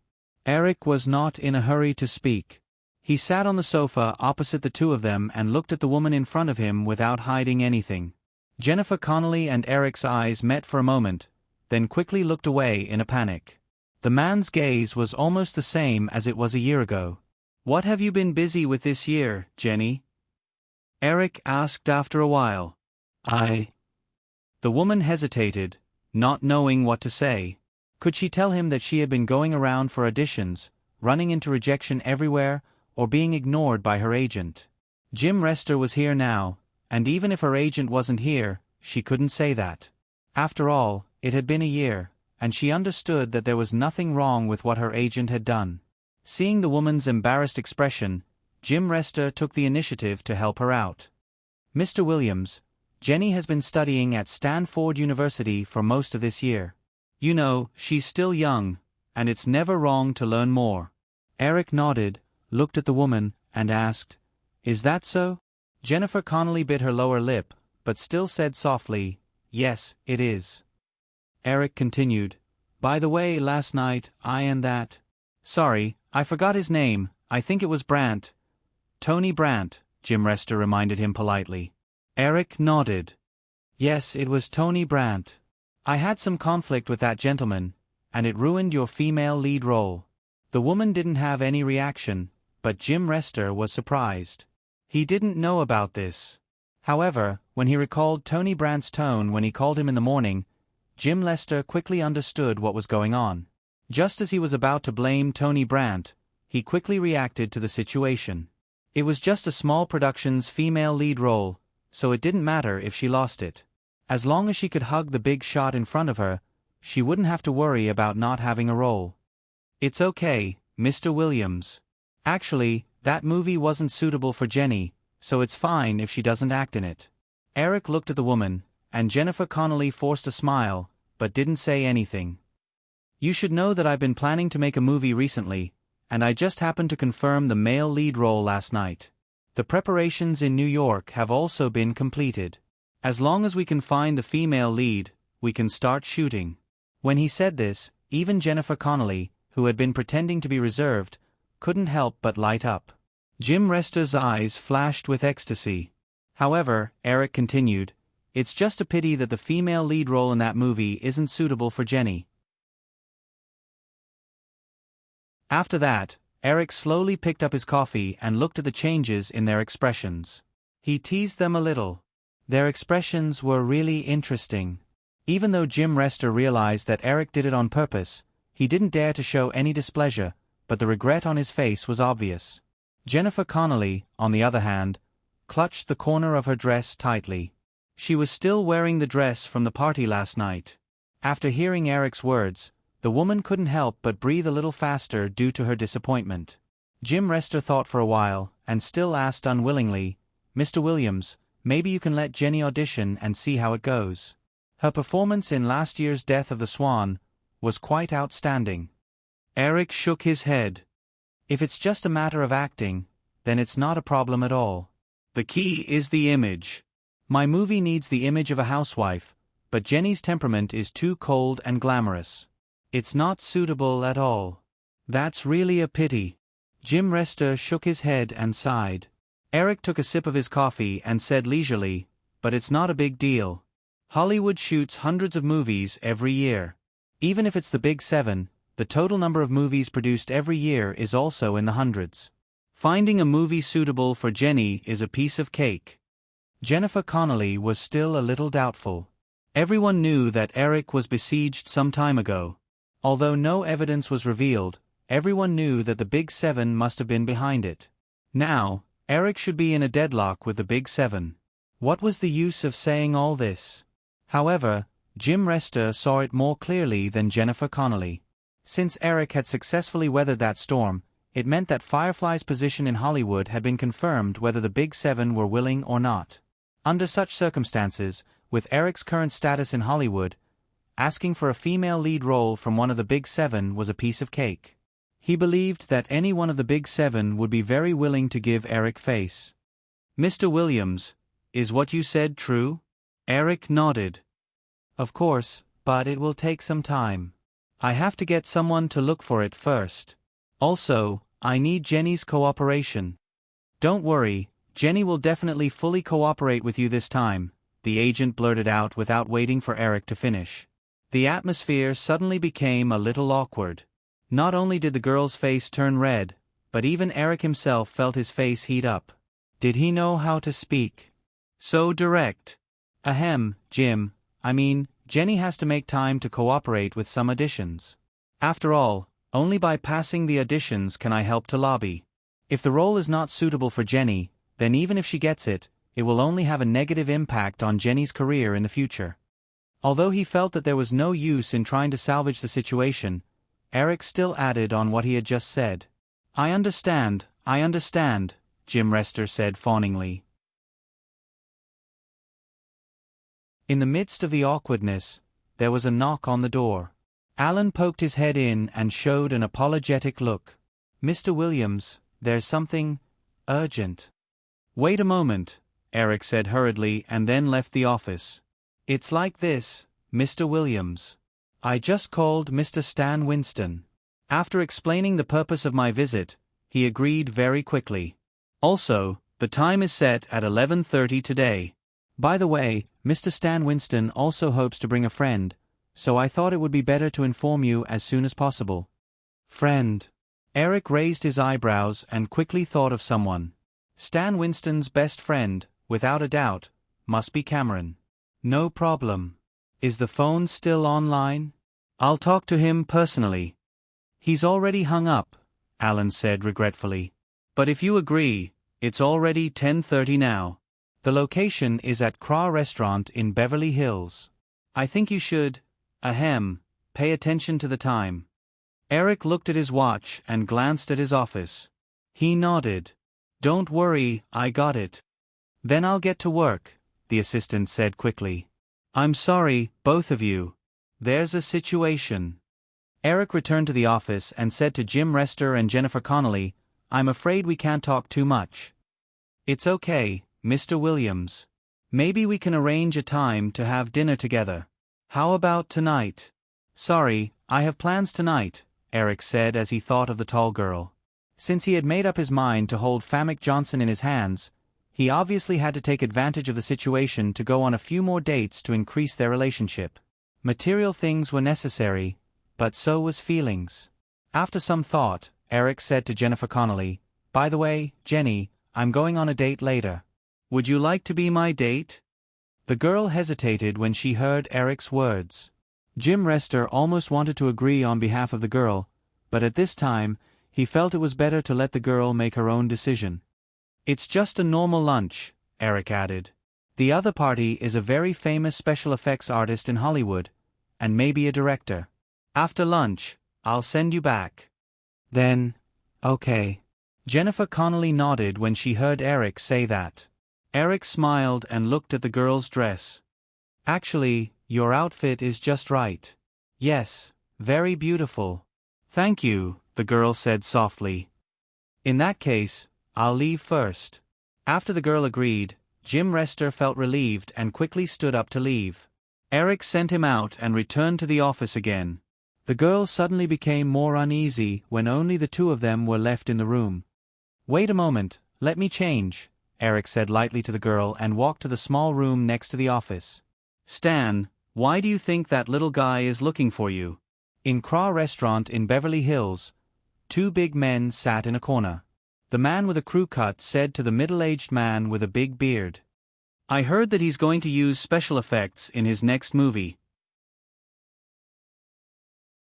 With that young man's ambition, what do you think, James? James Cameron paused and quickly said, You mean, he wants to buy your studio? It's obvious, Stan Winston said without changing his smile. I see that you're very interested. James Cameron thought for a moment and laughed. He's a billionaire, very rich. Last year, he bought Steve Jobs' animation studio. It's said that he invested tens of millions into it. Nothing came out, but he still invested without blinking. Such a generous young man, of course I'm very interested. You know, special effects are very expensive. With money, you can experiment with more interesting things. Also, this is why I brought you here. Haven't you always wanted to make Terminator 2?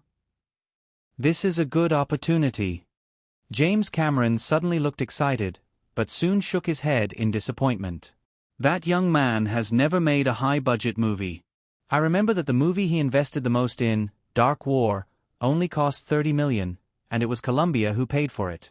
Although I lowered the budget for Terminator 2 again and again and only reported a budget of $70 million, none of the big 7 companies were willing to take it. I don't think they'll take the risk. Anyway, you can't find an investor now. Stan Winston patted his friend's shoulder. So, it's better to try than wait.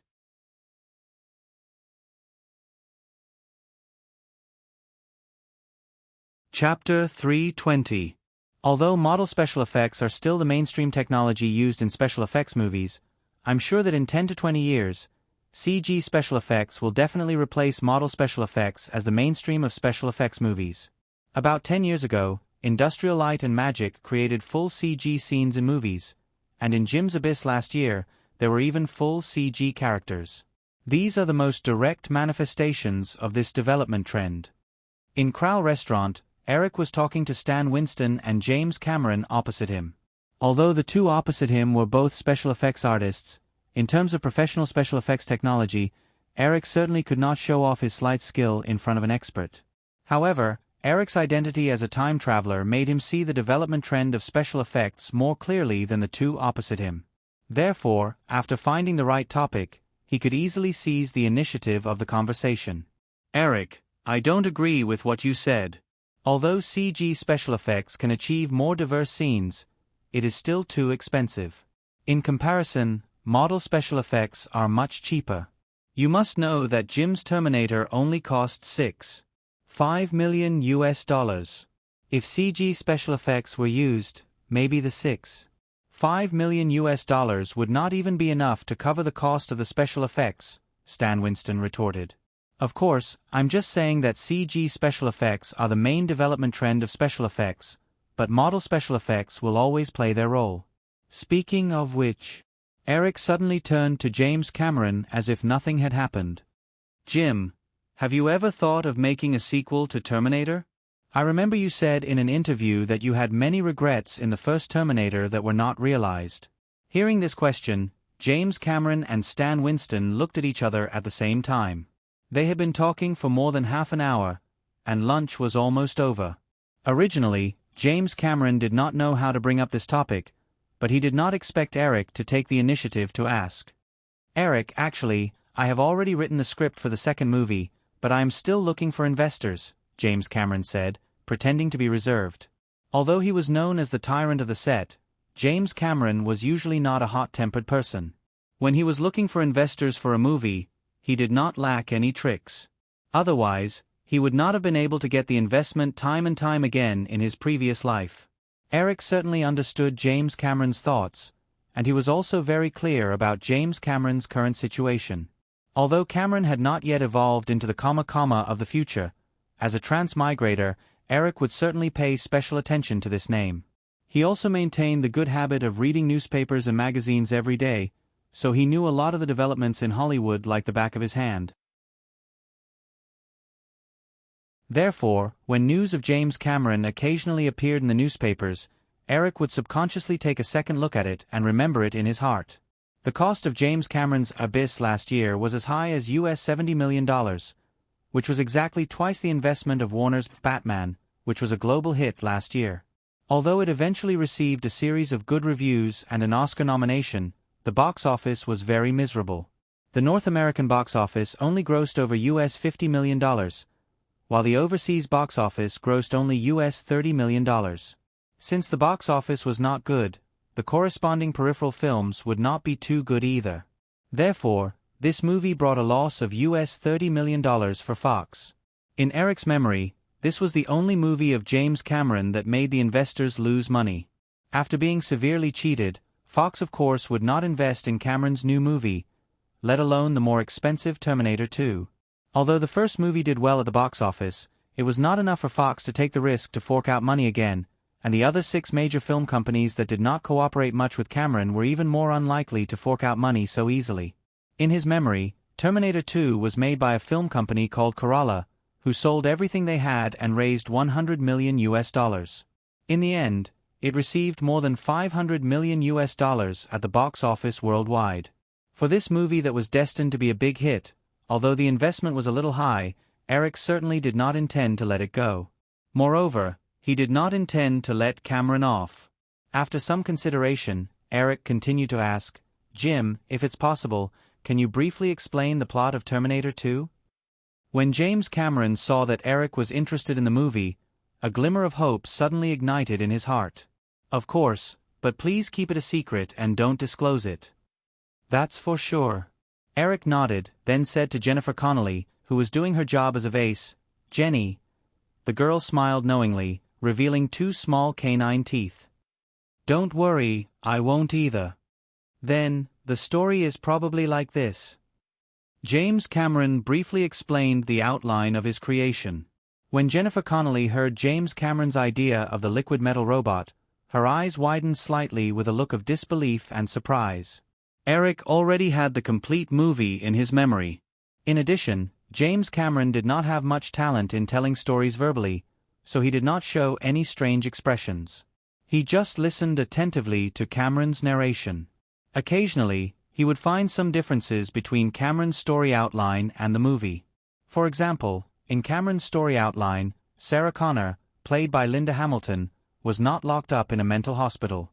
Of course, these were just some insignificant details.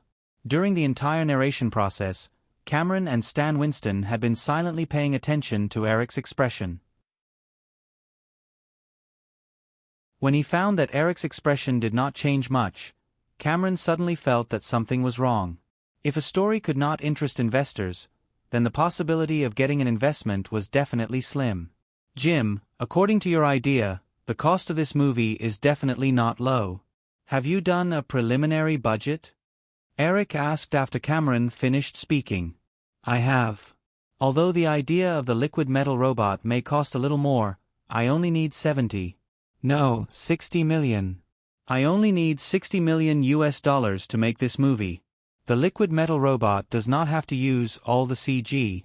Some of the scenes can still use relatively cheap models.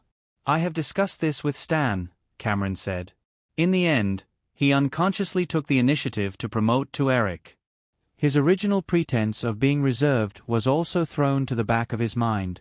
After all, among the people he knew, Eric was the most likely to come up with this amount of money. The funding for several movies released around Christmas last year had already begun to recoup. Coupled with the video and other peripherals, it could bring in at least $400 million for Firefly. Stan Winston quickly echoed, "Yes, Eric, we can use Mercury or models to replace some of the scenes. $60 million of investment is enough." $60 million? As if you can make this movie, Eric complained in his heart.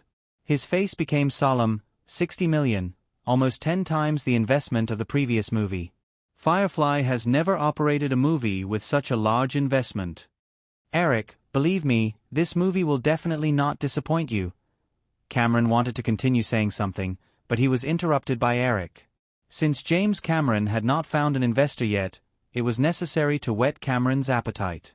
If it was too easy to get an investment, then Cameron would be even more unscrupulous in his squandering. Eric even had the idea of letting Jeffrey be the producer of Terminator 2, but he quickly gave up. Jeffrey's frugality and Cameron's squandering happened to be two extremes. It would be strange if they did not fight when they were together. Sorry, Jim, I need to think about it carefully. $60 million of investment is not a small amount. Let's talk about business today.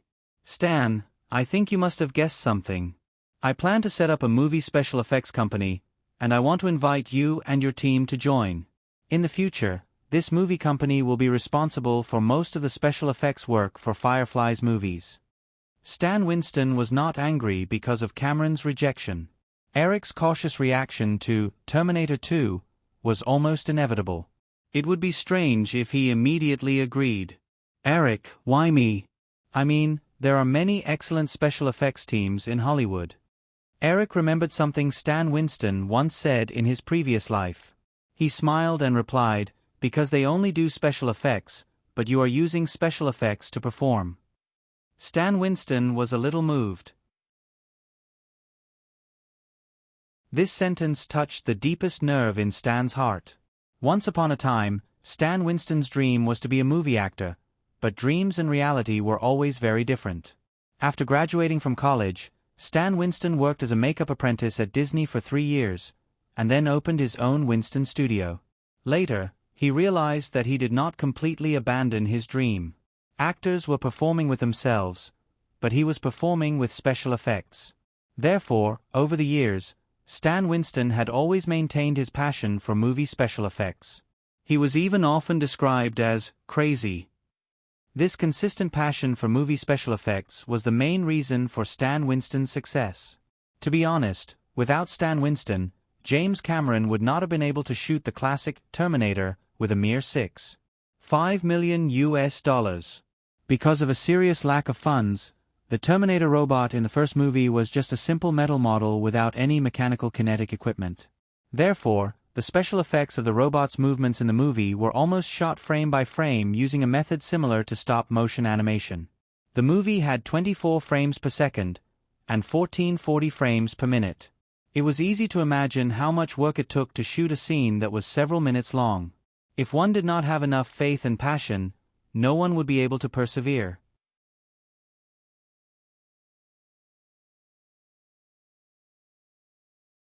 Chapter 321. However, although he was a little moved by Eric's words, Stan still had no intention of relenting. He said, "Eric, what you just said is almost exactly the same as what I thought. I've never thought that special effects is just a marginal profession. Without special effects, a box office miracle like Star Wars would never happen again, let alone other movies that use a lot of special effects. However, I know that you've only been shooting drama movies and have not participated in the production of special effects movies. Many Hollywood directors don't pay much attention to special effects. Although some special effects were used in Ghost this time, do you have any specific plans for this company in the future? I don't like to be in a situation where I have nothing to do after joining." Eric immediately shook his head and said, "Of course not. I can tell you very clearly, Stan, my goal is to surpass Industrial Light and Magic. You should know about Jurassic Park, right? This project definitely won't drag on for too long. There's also Resident Evil. Recently, I handed a draft to my book agent. It's also a science fiction novel called The Matrix.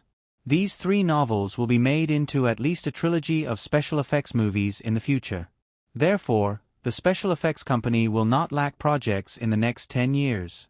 Industrial Light and Magic can develop to its current scale only with the Star Wars series, and Firefly's special effects movies will definitely be much more than Lucasfilm's in the future. As long as this special effects company can handle it, I don't mind letting my own special effects company do all of it." Stan Winston had not read the novel version of Resident Evil, nor did he hear anything about it from the name, The Matrix. However, he knew about Jurassic Park. This novel had attracted the attention of many movie companies, but Eric had never given up the movie rights. His purpose was obvious. Eric definitely planned to produce this movie himself. Imagining the scene of ancient giant dinosaurs resurrected on the big screen, Stan Winston was already a little excited, but he did not lose his calm. Instead, he asked, "Then, Eric, about my conditions for joining the company.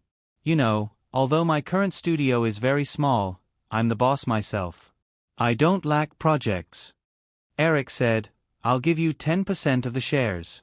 The special effects company will be completely handed over to you to manage. The company will not be listed for 10 years.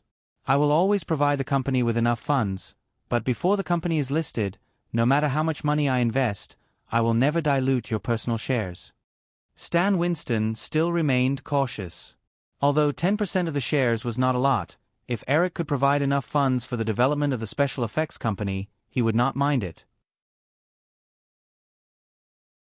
"Eric, I don't have any objections about 10% of the shares, but although I know you have enough funds, you still need a specific investment amount, not an ambiguous promise. You know, in Hollywood, a lot of investment promises can't be fulfilled." Eric thought for a while and said, "For the first investment of $20 million, I hope that this money will be used to purchase equipment, research and development of computer CG technology, as well as the preparation of the early special effects for Jurassic Park. Therefore, you can also see it as the early investment for Jurassic Park. By the way, Pixar can provide some technical support to the special effects company. At the same time, the special effects company will have to set up its own CG technology research and development team." Stan Winston nodded with satisfaction and then said, "It seems that you are really optimistic about computer CG special effects?" "Yes, the development of model special effects has reached its peak. However, there are also great limitations to the development of model special effects. Just like the movie Cleopatra, starring Elizabeth Taylor a few decades ago, if there was a production system at that time, there would be no need to risk bankruptcy for large-scale real-life construction. In addition, model special effects can't create natural landscape movie special effects. In the future, I will be making a disaster film series, which involves large-scale natural landscapes such as hurricanes, tsunamis, volcanic eruptions, etc. These are not things that model special effects can realistically simulate. After all, the authenticity of miniature landscapes is too difficult to guarantee." Eric smiled and said, "So, our company will maintain the foundation of model special effects, and the main research direction will be computer CG special effects. I have named this special effects company Digital Domain. Digital Domain, Stan Winston murmured, and James Cameron, who had been listening silently, couldn't help but say, Eric, in that case, this company is just right for the production of Terminator 2. Most of the liquid metal robot shots are planned to be made with CG, so I hope you can consider it. As long as you agree to invest part of the investment for Terminator 2, even if it's only $10 million, I can raise the rest of the funds. Eric smiled and said, Jim, I know what you are thinking. Because my previous movies were relatively successful, many people in Hollywood now believe in my vision, but I can't risk my own reputation. Otherwise, if this movie fails, no one will blame you, and I, the culprit who misled them to fork out the money, will definitely become the target of public criticism. Cameron's thoughts were exposed, and he couldn't help but blush. After all, Cameron was his good friend for many years, and Stan Winston also wanted to put in a good word for him. Thinking of this, Stan Winston couldn't help but ask, Eric, do you really not think highly of Jim's sequel movie? Hearing this question, Eric suddenly hesitated. It was impossible not to think highly of it. Originally, he just wanted to keep Cameron in suspense, but now, he was in a dilemma.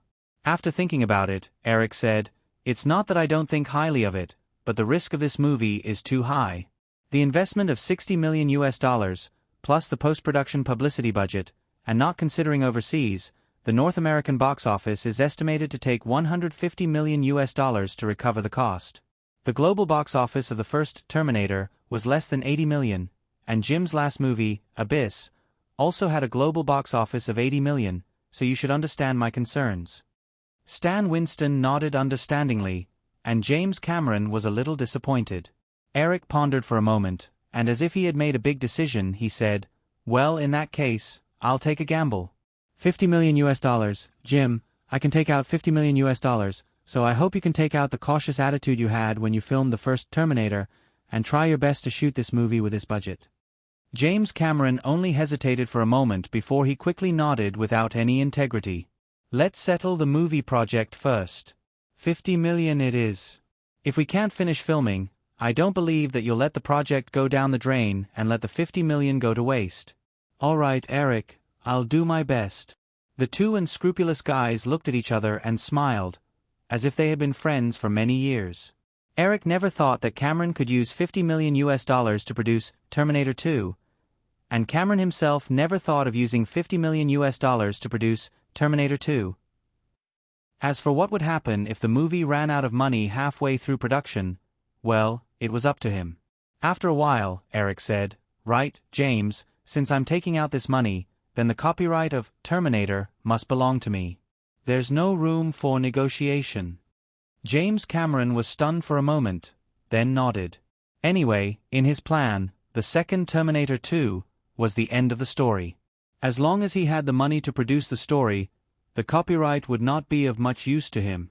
This, of course, no problem. However, Eric, the copyright is still in the hands of Helmdale Productions, who produced the first film. That company is now bankrupt, so we can buy the copyright back with a sum of money. Also, in my plan, I won't make any more sequels after this one. How much will it cost? Eric asked calmly. At the same time, he was a little surprised. Another super series was about to be in his hands. In his memory, he did not know if Terminator was the third or fourth film. The producer spent $30 million just to get the copyright from his predecessor. If he got it, Eric would definitely not let it go easily. $2 million, I've already talked to the original producer, Cameron said quickly. Eric took out his checkbook, wrote a check for $2 million, and handed it to James Cameron. Jim, I want all the copyright, the kind that can't have any disputes in the future. That's for sure, James Cameron said happily as he put the check away. The three of them discussed a lot of things. It was already 3:00 in the afternoon when they parted. Because the male lead of Ghost had been confirmed, the audition that was originally scheduled for today had been cancelled, so Eric did not need to go back to Firefly. Looking at Jennifer Connelly, who had been standing beside him like a flower vase, Eric said, Jenny, I'll take you back. Jennifer Connelly quietly listened to the conversation of the three people during lunch. Her salary for her last movie, Death of the Swan, was only $50,000, and for the movie that was ruined by Eric last night, Tony Brandt only offered her $100,000. Therefore, during lunch, the girl had a faint sense of unreality when the three people talked about tens of millions of US dollars. She was even a little depressed now. No matter how hard she worked, the reward she received was not even 1/10 of the check that the man beside her casually signed. Thinking about it made her feel sad. Not hearing the girl's answer, Eric, who had just opened the car door, looked at Jennifer Connelly's face. From the other party's faint expression of disappointment, Eric quickly understood what the girl was thinking. It seemed that because of the loss of the role last year, some of the emotions accumulated in a year, after what happened last night and today, hit Jennifer Connelly hard. In this case, Eric quickly decided to add fuel to the fire. The more exciting it was, the easier it was to get hold of this girl who originally had a little fantasy. Dreams reflected in reality, that scene was really unbearable. Eric thought so in his heart. When Jennifer Connelly sat in the passenger seat, he did not ask for the girl's address again. Instead, he drove directly to Malibu. The car drove for more than 10 minutes before Jennifer Connelly reacted. She said a little nervously, You said you would take me back." Although she said so, her tone was not firm at all. Eric nodded. "Yeah, but it's only 3:00 now. You must have nothing to do if you go back so early. Why don't you come to my place?" The girl pinched the corner of her skirt, lowered her head, and did not say anything. Eric smiled slightly and drove all the way to the shop corner manor with the girl. As soon as they walked through the gate of the manor, Eric did not drive the car directly into the garage like before. Instead, he got out of the car at the gate and handed the keys to the security guard. He took the girl's small hand and walked to the mansion on foot. More than $20 million was invested in the shop corner manor, so it was much more luxurious than the Coppola mansion last night. As they walked, the two quickly walked into the mansion. "What do you think of this place?" Eric did not wander around the mansion with the girl. Instead, he went directly to the open-air pool on the southwest side of the mansion. It happened to be windy today, so the sound of the waves hitting the rocks under their feet was loud. "It's not bad." Connelly sat down on a deck chair next to Eric. She adjusted her skirt that was blown up by the wind and spoke softly. Because of the sea breeze, the thin dress on the girl's body was blown tightly against her body, revealing her exquisite curves. Eric admired for a while and suddenly pointed at a small room behind him. "That's the changing room. There are spare swimsuits in there. Do you want to swim?" "But there's no water in here?" Jennifer Connelly pointed at the dried-up pool and found a very lame excuse. "It'll be full in 5 minutes. Go change," Eric said. Jennifer Connelly bit her lower lip, got up, and walked to the changing room. A few minutes later, the girl changed into a swimsuit and walked out. She saw that the pool was full of water. "The temperature is just right." Eric stood by the water and reached into the pool to test the temperature. "What about you?" The girl looked at Eric, who was still dressed formally. "I'll watch you." Eric smiled and sat down on the deck chair next to him. He found a pack of cigarettes and lit it up. Then, he showed an excited expression. His eyes were like an unscrupulous uncle waiting to watch a show. Jennifer Connelly stood there and hesitated for a long time. Then, she cautiously took off the bath towel on her body and quickly jumped into the water. Like a mermaid, she quickly swam into the distance. The pool was not too big, so she quickly reached the end. She leaned against the pool in the southwest corner and glanced at Eric. Seeing that the man was still looking at her with interest, the girl shyly shrank back into the water. She hesitated for a moment and swam toward Eric. For some reason, after swimming for a few meters, Connelly felt a slight pain in his right leg. Then, he couldn't feel anything. His whole body flopped a few times and quickly sank. While struggling, the girl saw the figure by the swimming pool quickly jump into the water. It didn't take long for the figure to reach her side. Then, her whole body was lifted out of the water. The water in the swimming pool only reached Eric's abdomen. It wasn't too deep. Looking at the girl's flustered appearance, Eric reminded her, "Don't move. You might have a cramp." After massaging the girl's cramped calf, Eric sent someone to send the girl back. Anyway, the meat was already in the pot. There was no hurry. At the same time, he let the girl digest the various information she had received in the past 2 days. If Jennifer Connelly had the courage to immediately pack up and leave Hollywood in order to not be a vassal, Eric would accept it. Of course, he was 100% sure that the girl would not give up the flashy life of fame and fortune. In the next few days, Eric once again immersed himself in his busy work. Due to the dispute with Robert Shea, Eric set up another film company. Moreover, since the initial company was called Firefly, Eric took the opportunity to name it Black Ant. In fact, he originally wanted to name it Black Spider, but Jeffrey firmly objected. This name was too unconventional. If it was just a small production company, it would not be a big deal. However, although this company would not develop into a giant like Firefly, it would definitely not be a small one. Therefore, after some discussion, Eric gave the company the name Black Ant Film Company. Then, the Basic Instinct project was quickly transferred to this company. At the same time, because of the movie's content, in order to avoid being rated NC-17 in the future, Eric chose to cooperate with Universal among the Big Seven. Compared to the other film giants, Universal did not have any big movie projects this year. Therefore, they could use most of their resources on this movie. Moreover, the other party offered a relatively fair price. Both parties shared the copyright and split the investment equally. The movie project was still completely led by Eric himself. He had absolute control over this movie project. In fact, the Big Seven originally had the initiative in this project. Everyone could see that Eric chose to cooperate with them to avoid something. However, after the previous incident, it was difficult for the Big Seven to unite as one.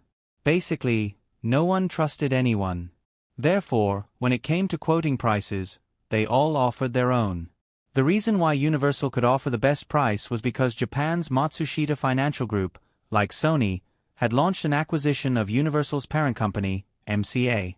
Universal, of course, wanted to stimulate the share price through a hit movie, just like Columbia. A few days later, James Cameron quickly obtained the copyright of Terminator and handed it over to Eric. The originally agreed investment of $50 million was definitely not enough. Although he had made up his mind to cheat Eric, forcing him to invest more when his funds were exhausted, Cameron still felt a little guilty. Therefore, he made some minor changes to the copyright contract. This change was actually very simple. Originally, in the contract signed by James Cameron and the production company, there was a clause that stated that the film copyright of Terminator would automatically return to his own hands after 2018. However, Cameron, who felt a little guilty, quickly removed this clause. After all, he had made up his mind that Terminator 2 was the end of his personal series. Therefore, the copyright was not of much use to him. At least, that was what he thought in his heart. Cameron could not be Eric.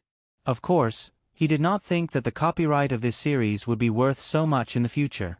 Eric was certainly happy to see this, but he did not put the copyright in Firefly. Instead, he put it in the newly established Black Ant Film Company. This was because when he discussed the Terminator 2 project with Robert Shea once again raised conservative objections. His concerns were similar to those of the Big Seven. Therefore, Eric did not have any psychological burden. Terminator 2 was like Basic Instinct, becoming the second work after the establishment of Black Ant. As for whether there would be problems in the future distribution, Eric did not consider it for the time being. After all, Cameron's filming speed was not fast. It would be good enough if this movie could be released in the summer next year. While the two matters of Basic Instinct and Terminator were settled, the digital domain was quickly established. After Eric readily allocated $20 million in startup funds, Stan Winston quickly began to recruit and at the same time set up the headquarters in Venice, Los Angeles. This Venice was, of course, not Venice, Italy. It was a district of Los Angeles, located near the city of Santa Monica. Eric remembered that more than 10 years later, because of the gathering of high-tech companies, it would be called Silicon Beach, echoing San Francisco's Silicon Valley. In the midst of the complicated affairs, Eric personally went to persuade Julia, and she quickly agreed to Robert Shaye's Sleeping with the Enemy. After 2 consecutive hit movies, the actress offered $8 million, and Robert Shaye actually agreed. Eric shrugged at the actress's exorbitant demand. Anyway, Julia was definitely worth the price. After that, the female lead of Ghost was quickly finalized. In the end, Eric chose Bridget Fonda, the niece that Jane Fonda had personally recommended, among a large number of actresses who auditioned. The reason why he chose her was not only because the actress's image was very suitable, but also because he had gathered the backs of 2 major Hollywood families to act in his movie. It would be a good publicity stunt in the future. From the earliest silent era of Henry Fonda to Peter Fonda, then to Jane Fonda, and finally to the 4th generation of Bridget Fonda, this family had stood tall in Hollywood for more than half a century. Although the Coppola family rose a little later, their power and connections were not much worse than the Fonda family. If he could be on good terms with these 2 families at the same time, it would definitely be useful in the future. For example, the Oscars. Although Eric was still very young, there was no way he could avoid the Oscars. No one in Hollywood could avoid it. In his previous life, Shaoli had an unruly personality, but he was tortured to death by the Oscars. After reaching an agreement with Stan, Eric asked him about the special effects in Ghost. Although Stan used to specialize in special effects, he quickly came up with a solution for the special effects in Ghost. Even though Eric wanted to make it more detailed than in his previous life, it was not difficult. It was just a matter of money. In the end, Basic Instinct, Sleeping with the Enemy, Ghost, and The Silence of the Lambs, produced by TG Film, which was set up by Elizabeth and a few others. According to the plan, The Silence of the Lambs had already started filming for some time, so it was scheduled to be released in early June by Firefly. Next was Sleeping with the Enemy.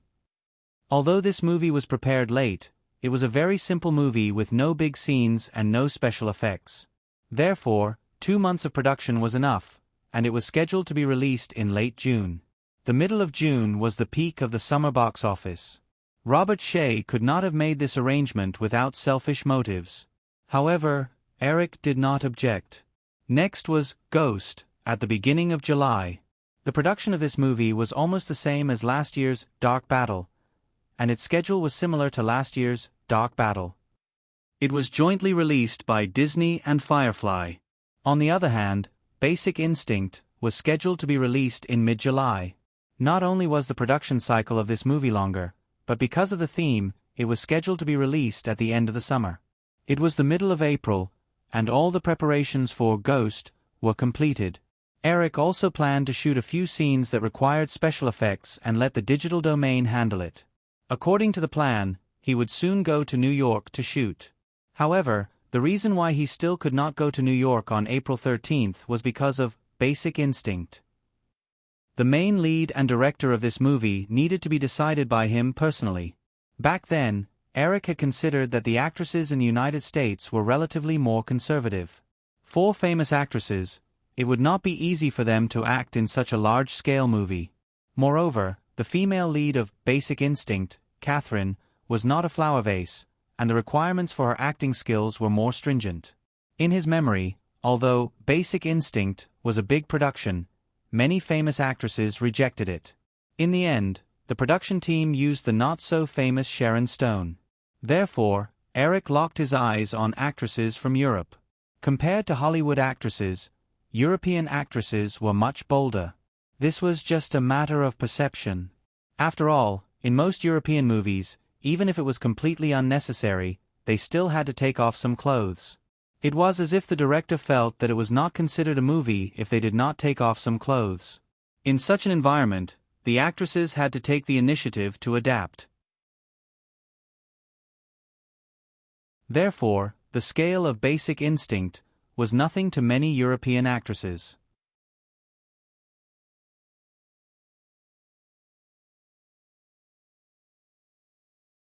Chapter 322. Eric, take a look. The situation is not what you think it is. Carol Burnett, Natasha Kinski, Isabelle Huber, and Isabella Connie, these European A-list actresses have either rejected the invitation or are very interested in the story. However, I hope that you can remove as much of the revealing scenes as possible. In the office, Jeffrey handed a stack of emails to Eric and said. Eric took them and silently checked the replies one by one. After a while, he shook his head and smiled bitterly. It seems that I really thought too simply. Of course, it is very difficult to get an A-list actress with good acting skills to act in Basic Instinct. Even for these European actresses, although they can accept the standard of this movie, if they are interested in developing their career in Hollywood, they will not easily accept this kind of movie. Otherwise, it will have a great impact on their image in Hollywood. If they have no intention of developing their career in Hollywood, there is no need to talk about it. Your movie's taste does not suit most of the European actresses who are used to acting in literary films. By the way, Eric suddenly looked down at the emails in his hand. Carol Burnett's agent replied that she is very interested in this movie. Contact her and see if you can get her to fly to Los Angeles for a face-to-face discussion. Jeffrey looked at Carol Burnett's information and smiled. Eric, the image of this French actress is indeed the most compatible with Catherine Chumey's setting. However, she just won the Best Actress award in France in March this year. It will be even more difficult to convince her. Eric thought for a moment. He could also imagine the other party's concerns. He said, then pack her up. I happen to have a female lead role in a movie in my plan. It is also a big production. The investment will not be less than $60 million. How come I don't know? Jeffrey was suddenly interested. Tell me, what is the plan? Eric smiled and shook his head. I will keep this a secret for now. Moreover, it may not be my next movie. I have already asked Stan and the others to do the special effects for Ghost, and prepare the early technical development for Jurassic Park. Therefore, my specific work arrangements after Ghost have not been decided yet. Maybe I will start preparing for Jurassic Park, or maybe I will shoot some other simple special effects movies to accumulate experience. Okay, then I won't ask, Jeffrey said. However, Disney is very dissatisfied with the progress of Ghost. They hope you can start shooting as soon as possible. Eric said in a relaxed tone, it's not that they don't know my shooting speed. Although this movie will use special effects, they are not too complicated. I will shoot the parts that need special effects first and let Stan and the others do the post-production. It won't take a month. According to the plan, it will be completed in mid-June. There is still nearly a month of promotion time. It should be enough. I told them the same thing. Jeffrey smiled and said, however, Eric, I think we still have to prepare a backup plan. Many second- and third-tier local actresses have handed in their information. You can choose from them. I think there are still many good ones. Then when you leave, give me a copy of their information. I will choose and arrange a simple audition, Eric said. As the two of them were talking, Jeffrey's assistant knocked on the door and said, Mr. Hanson, Mr. Williams, Mr. Roger Spottywood, and Mr. Don Johnson are here. Let's go over, Jeffrey said to Eric. Finally, the director and the male lead have been confirmed. Eric and Jeffrey went to a small reception room together. The three people in the room quickly stood up. Eric was a little surprised to see Melanie Griffith here, but he was soon relieved. Melanie Griffith was Don Johnson's wife. The reason Eric knew about this couple was not because they had any outstanding works. Although the two of them had some works in Hollywood and many of them had good box office sales, they spent most of their time in the TV industry. It was because of their daughter, Dakota Johnson, who would play the female lead in 50 Shades of Grey. To be honest, Don Johnson had always been a TV actor. In terms of fame, he was far less famous than his wife, Melanie Griffith. Melanie Griffith was probably here to cheer her husband on. The two of them had only been married for a little more than a year and were still in their honeymoon phase. Eric only chose Don Johnson as the male lead of Basic Instinct because of a movie in his memory. As for the original Michael Douglas, Eric felt that he was too old. Although his acting was good, Eric always felt that he was a little weak. He did not fully portray a hot-tempered inspector like Eric. Shaking hands with the couple, Eric suddenly thought of another person. According to the timeline, Eric's rebirth should not have affected this person's appearance. That person was Don Johnson and Melanie Griffith's daughter, Dakota Johnson. In the parallel timeline, Dakota Johnson starred in a very famous movie called 50 Shades of Grey. Speaking of which, Melanie Griffith's family could be considered a Hollywood film family. However, in terms of influence, they were far from the Coppola family or the Fonda family. "Mr. Williams, is there a problem?" Don Johnson asked curiously when he saw Eric looking at the couple with interest. "Oh, sorry. I suddenly remembered something." Eric smiled and turned to the other person, Roger Spottywood. He was a middle-aged man in his 40s with a thin face and glasses. In his previous life, his most famous movie was 007, Tomorrow's Empire.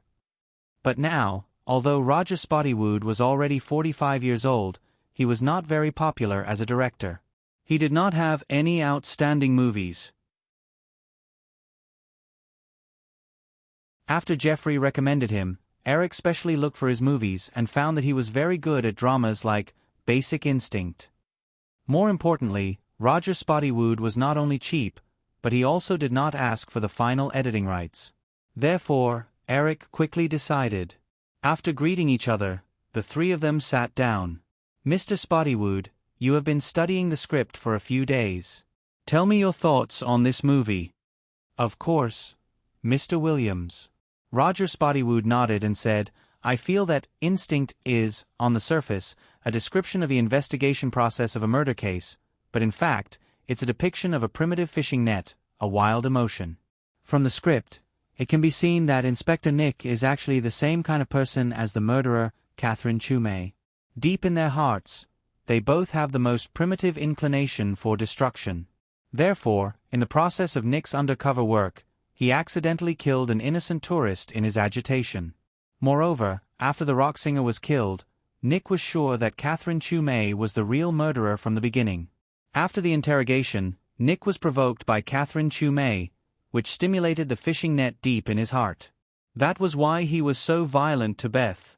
Although Roger Spottywood had been a director for 10 years and had not been very popular, he had put in a lot of effort to understand the script. Everyone in the meeting room nodded as they listened. Eric also realized that Roger Spottywood was probably the same as Jonathan Demme. Jonathan Demme became famous because of Eric's Island Horror, and was now a first-tier director in Hollywood. Roger Spottywood probably wanted to seize this opportunity. Although the script of Basic Instinct was very different from other scripts of Eric's movies, it was still a script written by Eric himself. Even if there was a controversy in the future, the criticism would definitely be on Eric. As long as this movie was a success, he would be able to take another step forward as a director. The few of them discussed all aspects of the filming of Basic Instinct for the whole afternoon. After work, Eric returned to the Shop Corner Manor with a thick stack of candidate actress files. He pushed open the door and walked into the villa. A petite figure greeted him. "Hi, Vicky. When did you come back?" Eric asked as he hugged the girl and kissed her. "I got off the plane at 10:30 in the morning. It felt terrible. I don't want to take such a long flight again," Virginia complained as she held onto Eric's arm. The girl had gone to Europe to attend a film award ceremony. She had wanted to invite Eric, but Eric could not make time. Besides, if he had to attend all the awards himself, he would definitely be exhausted. Jonathan Demme was busy filming The Silence of the Lambs. In the end, they could only let Virginia make the trip. "Actually, I hate taking long-distance flights too." "The experience in Venice was terrible," Eric said with a smile. "Since you're back, stay here. I'm going to New York in a few days. Help me look after the house." "I'm not going to help you look after the house," the girl said reproachfully. "By the way, in the afternoon, a person named Michael Klaus sent a sample of your new book. I've read it. The story is really well written, but it's a little short," Virginia said and left for a while. A moment later, she came back with a hardcover book. Eric had specially instructed her to design the cover. In the middle of the green stream of numbers, the words, "The Matrix," were written. Eric looked at the cover and nodded. Not bad. I didn't expect it to be published so soon. Eric walked to the sofa in the living room and sat down. Then, he flipped open the book. Virginia quietly put away Eric's coat and office bag before walking over and sitting down next to the man. Eric naturally put his arm around Virginia's waist. Virginia giggled a few times before lying down on the sofa and using Eric's thigh as a pillow. Have you decided on your next movie? Eric asked casually. Virginia shook her head and said, Not yet. I've received a lot of scripts, and they're all horror movies. Scary Island just ended. If I continue to act in horror movies, it'll be difficult for me to change my genre in the future. So, I want to try other genres. As the girl spoke, she opened the book in front of her and looked at Eric with sparkling eyes. Okay, I'll keep an eye out for you, Eric said casually. Virginia nodded and said, Well, why don't you help me write another script? Eric smiled and gently pinched the girl's face. You're really greedy. Are you going to act in Basic Instinct? Virginia happened to see the script for Basic Instinct. She glared at Eric and said provocatively, I'll act if you want me to. Eric pretended to be angry and glared at her. Okay, get up, Eric said helplessly. You're despicable. You're not considerate at all, Virginia complained, but she quickly got up. I don't have a script that's suitable for you for the time being, so you should try to ask Kapoor to help you pick one. Otherwise, you can find some for me to look at, Eric explained. Seeing the girl nod, he continued, By the way, help me get my briefcase. I still have some things to deal with. It's time to get off work now, the girl said. She got up and took the briefcase. Eric took out a stack of actress documents and placed them on his lap. He flipped through them one by one, and from time to time, he would pick out a good one and put it aside. What are these for? Virginia asked curiously as she picked up a document and looked at it. The list of actresses for Basic Instinct, Eric said. Almost all the A-list actresses in Europe have rejected it. The A-list actresses in Hollywood basically won't accept it. I can only choose from the B-list actresses. Actually, many of the B-list and B-list actresses have good acting skills. Of course. However, I don't have time to pick pearls in the sand now. If I can use the A-list actresses, of course, I will try my best to use them. This way, there will be a certain guarantee in the box office. Virginia sighed softly. Soon, she felt that she was really lucky. Eric, then I'll leave you to work. I'm going to make dinner. What do you want to eat? Anything. You can make whatever you want, Eric said without looking up. The girl knew that Eric was telling the truth. Eric had never been picky about food, so she stood up and walked to the kitchen. Eric was halfway through choosing when the phone behind him rang. Eric got up and picked up the cordless phone. Jeffrey's voice came from the other end. Jeffrey, what's the matter? On the other end of the phone, Jeffrey spoke for a while. Eric thought for a while and said, Okay, let's talk over the phone. Give my phone number to Carol Bouguet. No problem. I'll hang up then. Eric pressed the hang-up button and put the cordless phone on the coffee table in front of him. He continued to choose the list of actresses in front of him.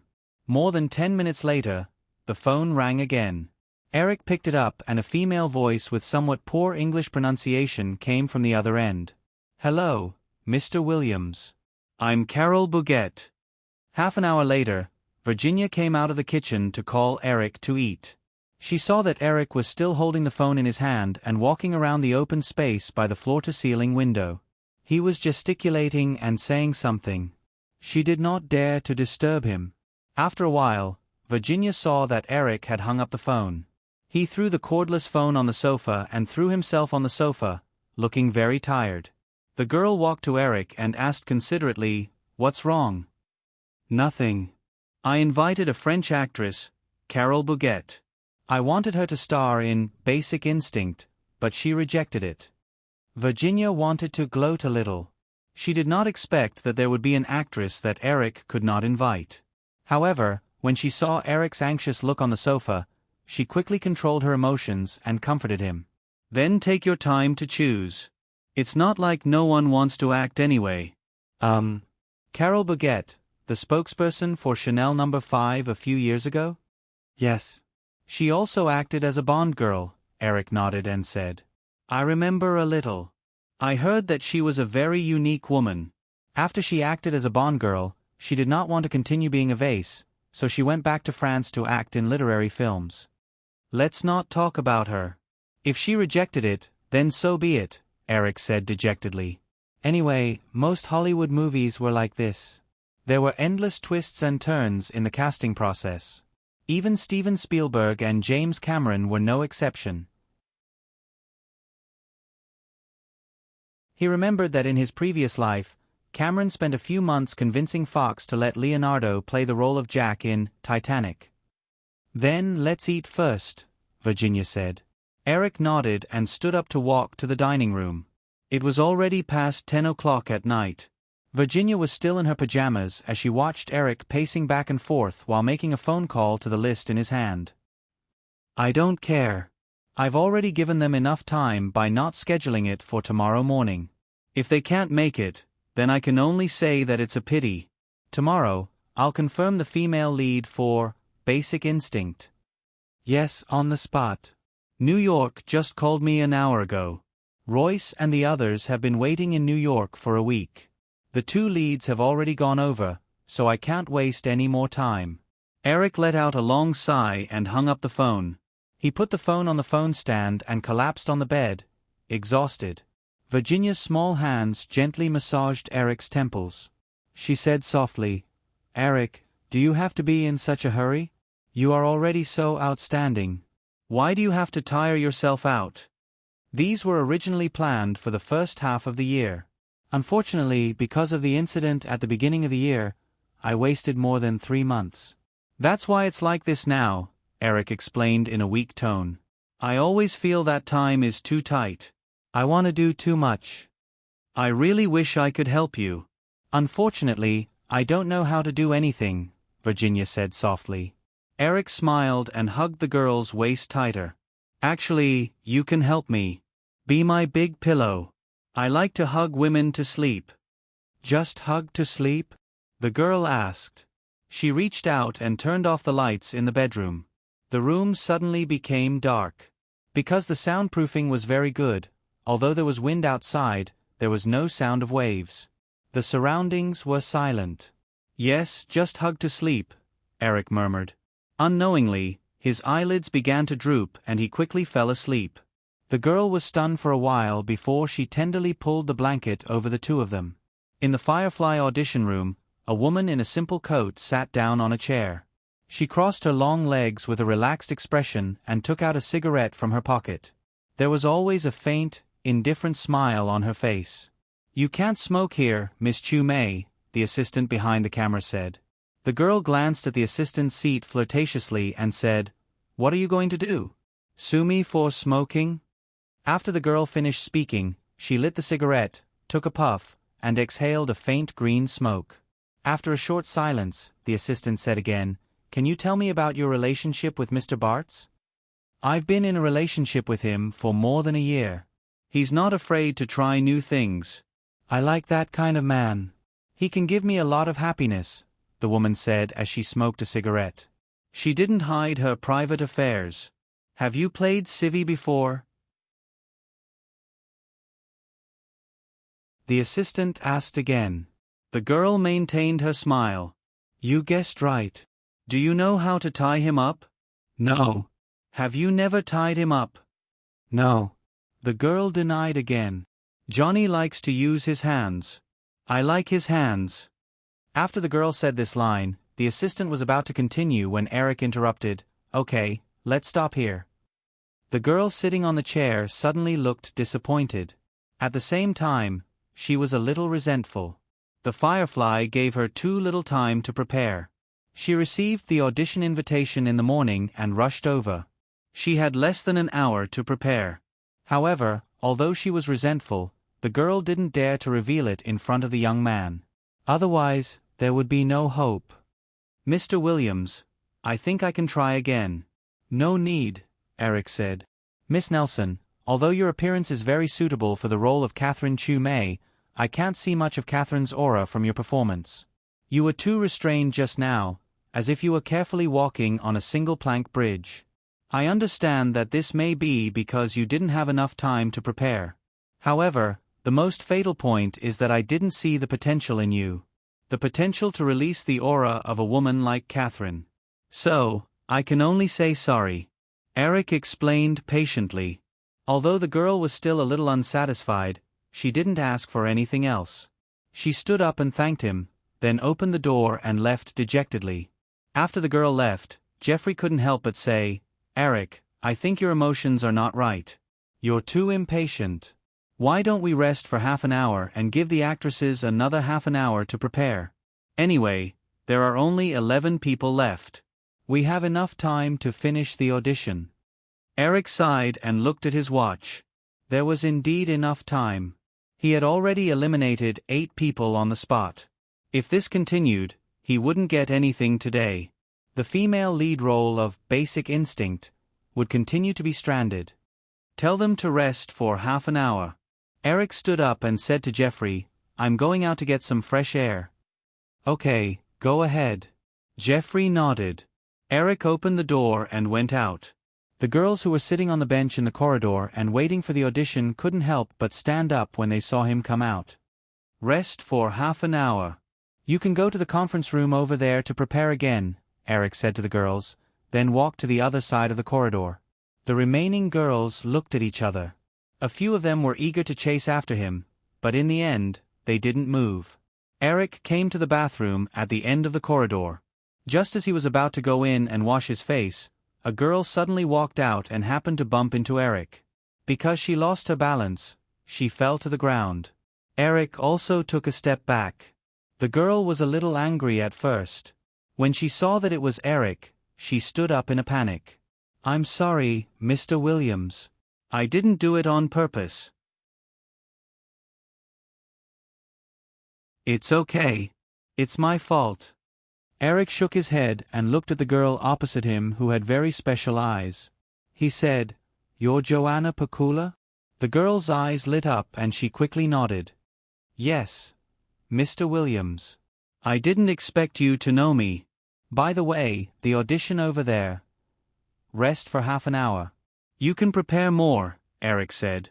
His heart moved slightly and he said, "Miss Pakula, can you say it again?" "What?" When the girl heard that the audition was suspended, she didn't intend to go back. She keenly felt that this was a good opportunity. "It's the first sentence you said just now." Joanna Pakula thought for a while.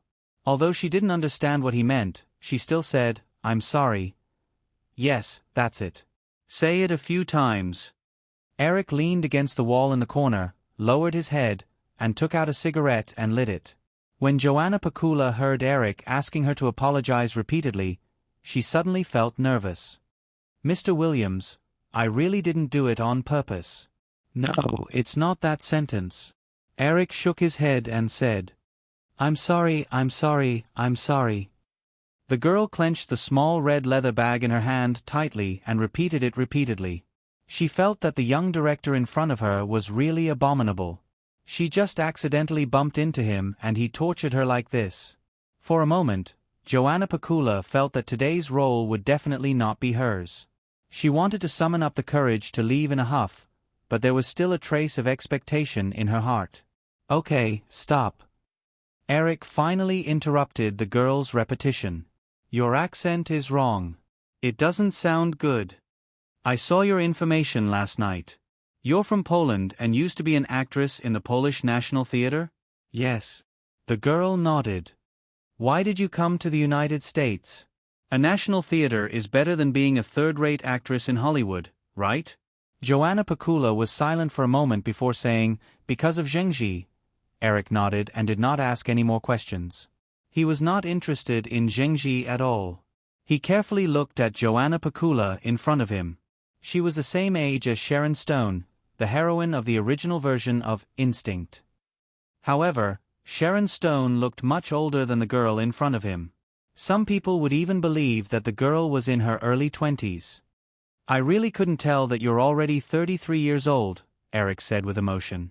Joanna Pakula's expression was a little gloomy. Women always did not like to pay attention to their age. Moreover, thinking about the situation she had been in all these years, she really felt a little sad. In 1980, because of the national turmoil in Poland, she was put under house arrest. It was not easy for her to emigrate to the United States. The man who helped her emigrate did not care about her anymore. Instead, he married another woman. All these years, she had been drifting alone in Hollywood, feeling like a lonely ghost.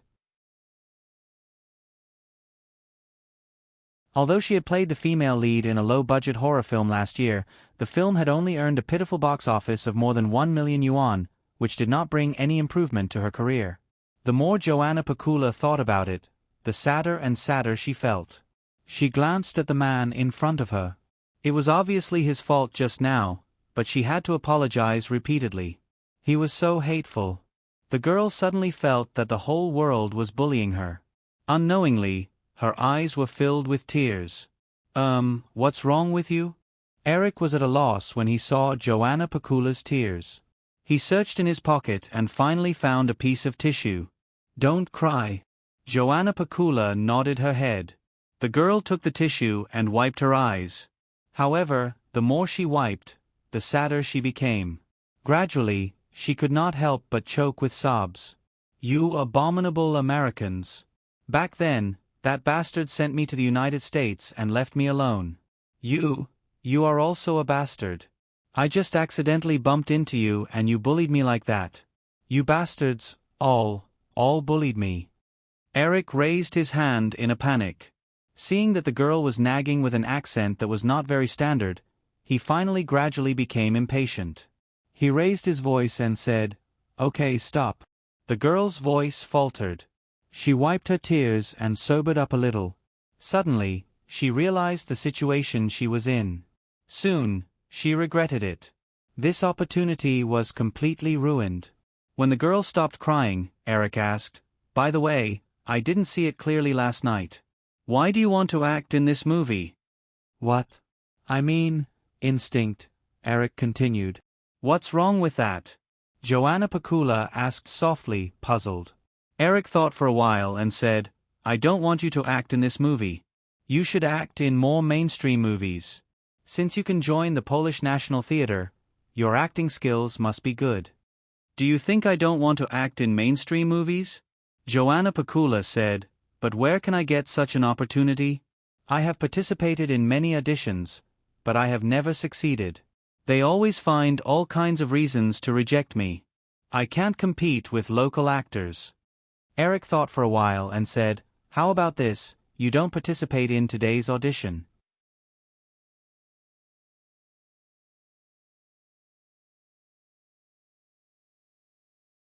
Chapter 323. Then Joanna Pakula realized something, but found it hard to believe. After all, it was the first time she had met Eric. Eric continued, "Even if you attended the audition, your image doesn't fit the role of Catherine Chumay at all. I need an actress with an imposing aura, and you are more suitable to play the role of a gentle and virtuous wife. To be honest, you look a little different in person from the photo I saw last night. Otherwise, you would have been eliminated last night." Joanna Pakula was a little embarrassed. The photo was specially taken for this role at the suggestion of her agent. Because of the angle, her face shape in the photo was more square against her long hair, which made her temperament more fierce. Although Eric didn't point it out, the girl still felt a little embarrassed. Eric didn't intend to pursue the matter. Many actors used much more aggressive means to get the role. Compared to that, Joanna Pakula's little tricks in the photo were not worth mentioning at all. "How about this? Give me your contact information. If there is a suitable role in the future, I will inform you," Eric said quickly.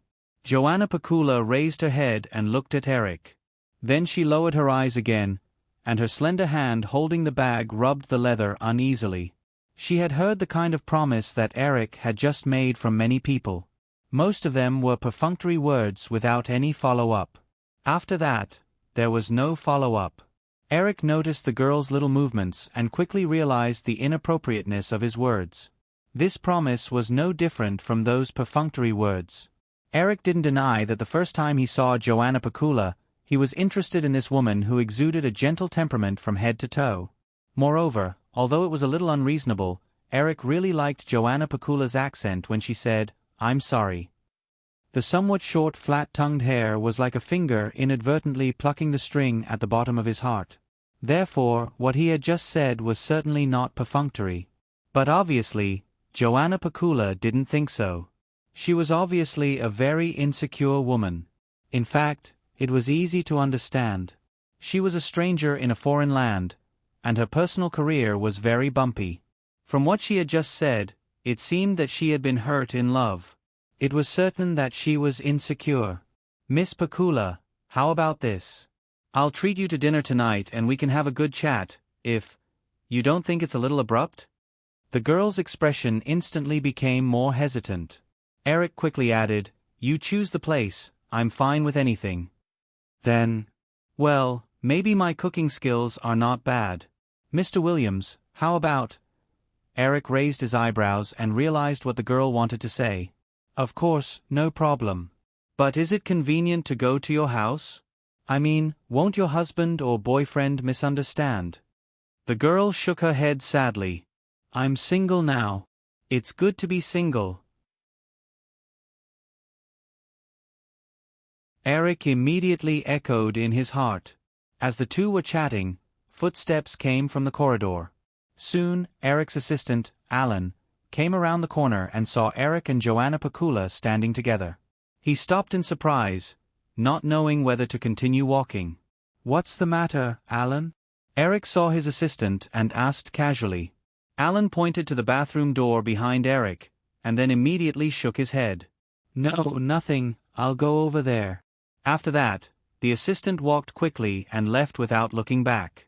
Both of them couldn't help but chuckle at Alan's reaction. "That's my assistant. He must have misunderstood something," Eric explained, and then said, "Why don't you wait in my office first?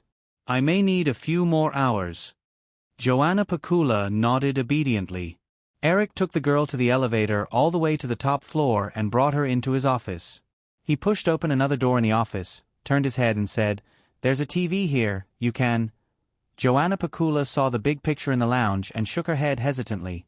She pointed to the lounge area with a set of sofas near the desk. "I'll wait there." "Okay then." Eric didn't insist. "There are magazines in the bookcase. You can do whatever you want. I'll go down first." 2 hours later, in the audition room, the remaining actresses had finished their auditions. Eric, Jeffrey, and the director of Instinct, Roger Spottywood, gathered together to discuss the final result. Kelly Lynch's audition was the best, and her image was good. However, she doesn't have much acting experience, so it's hard to be sure if her long performance can be brought into the shooting. As for the other one, although Diane Lane's performance just now was a little worse, I think she's more malleable. Besides, her acting skills definitely won't be a problem. Otherwise, Francis Coppola wouldn't have chosen her to star in The Cotton Club. Besides, she already played a similar role in Perfume of a Dangerous Woman last year. "I think it's safer to choose her," Roger Spottywood said as he looked at Eric. On the other side, Jeffrey didn't express any opinions at all. However, it wasn't hard to see from his nodding from time to time that Jeffrey agreed with Roger's point of view. Eric sighed and said, "Diana Lane's appearance is still a little soft." "Eric, you don't have to worry about this at all. As long as you put a little more effort into the makeup, you can even mold her into a man," Roger said again. Eric looked around and stared at Alan. "Find a few stylists in half an hour. Do you want the best?" Alan was stunned and immediately nodded. "Of course, no problem. I'll contact them now." After the assistant finished speaking, he hurriedly left the audition room. Eric thought for a moment and said to another staff member, "Contact Mr. Don Johnson and ask him to come here in an hour. I need him to rehearse the lines with the female lead to see the effect." Hearing Eric's order, The staff member nodded and left the room. Eric closed the documents in front of him and said, "Okay, inform the actresses that Mississippi Diana Lane will stay. The others can leave." The staff in the audition room quickly moved to dismantle the camera equipment, organize the documents, and tidy up the seats. As Eric spoke, he led the main creators of Instinct out of the audition room.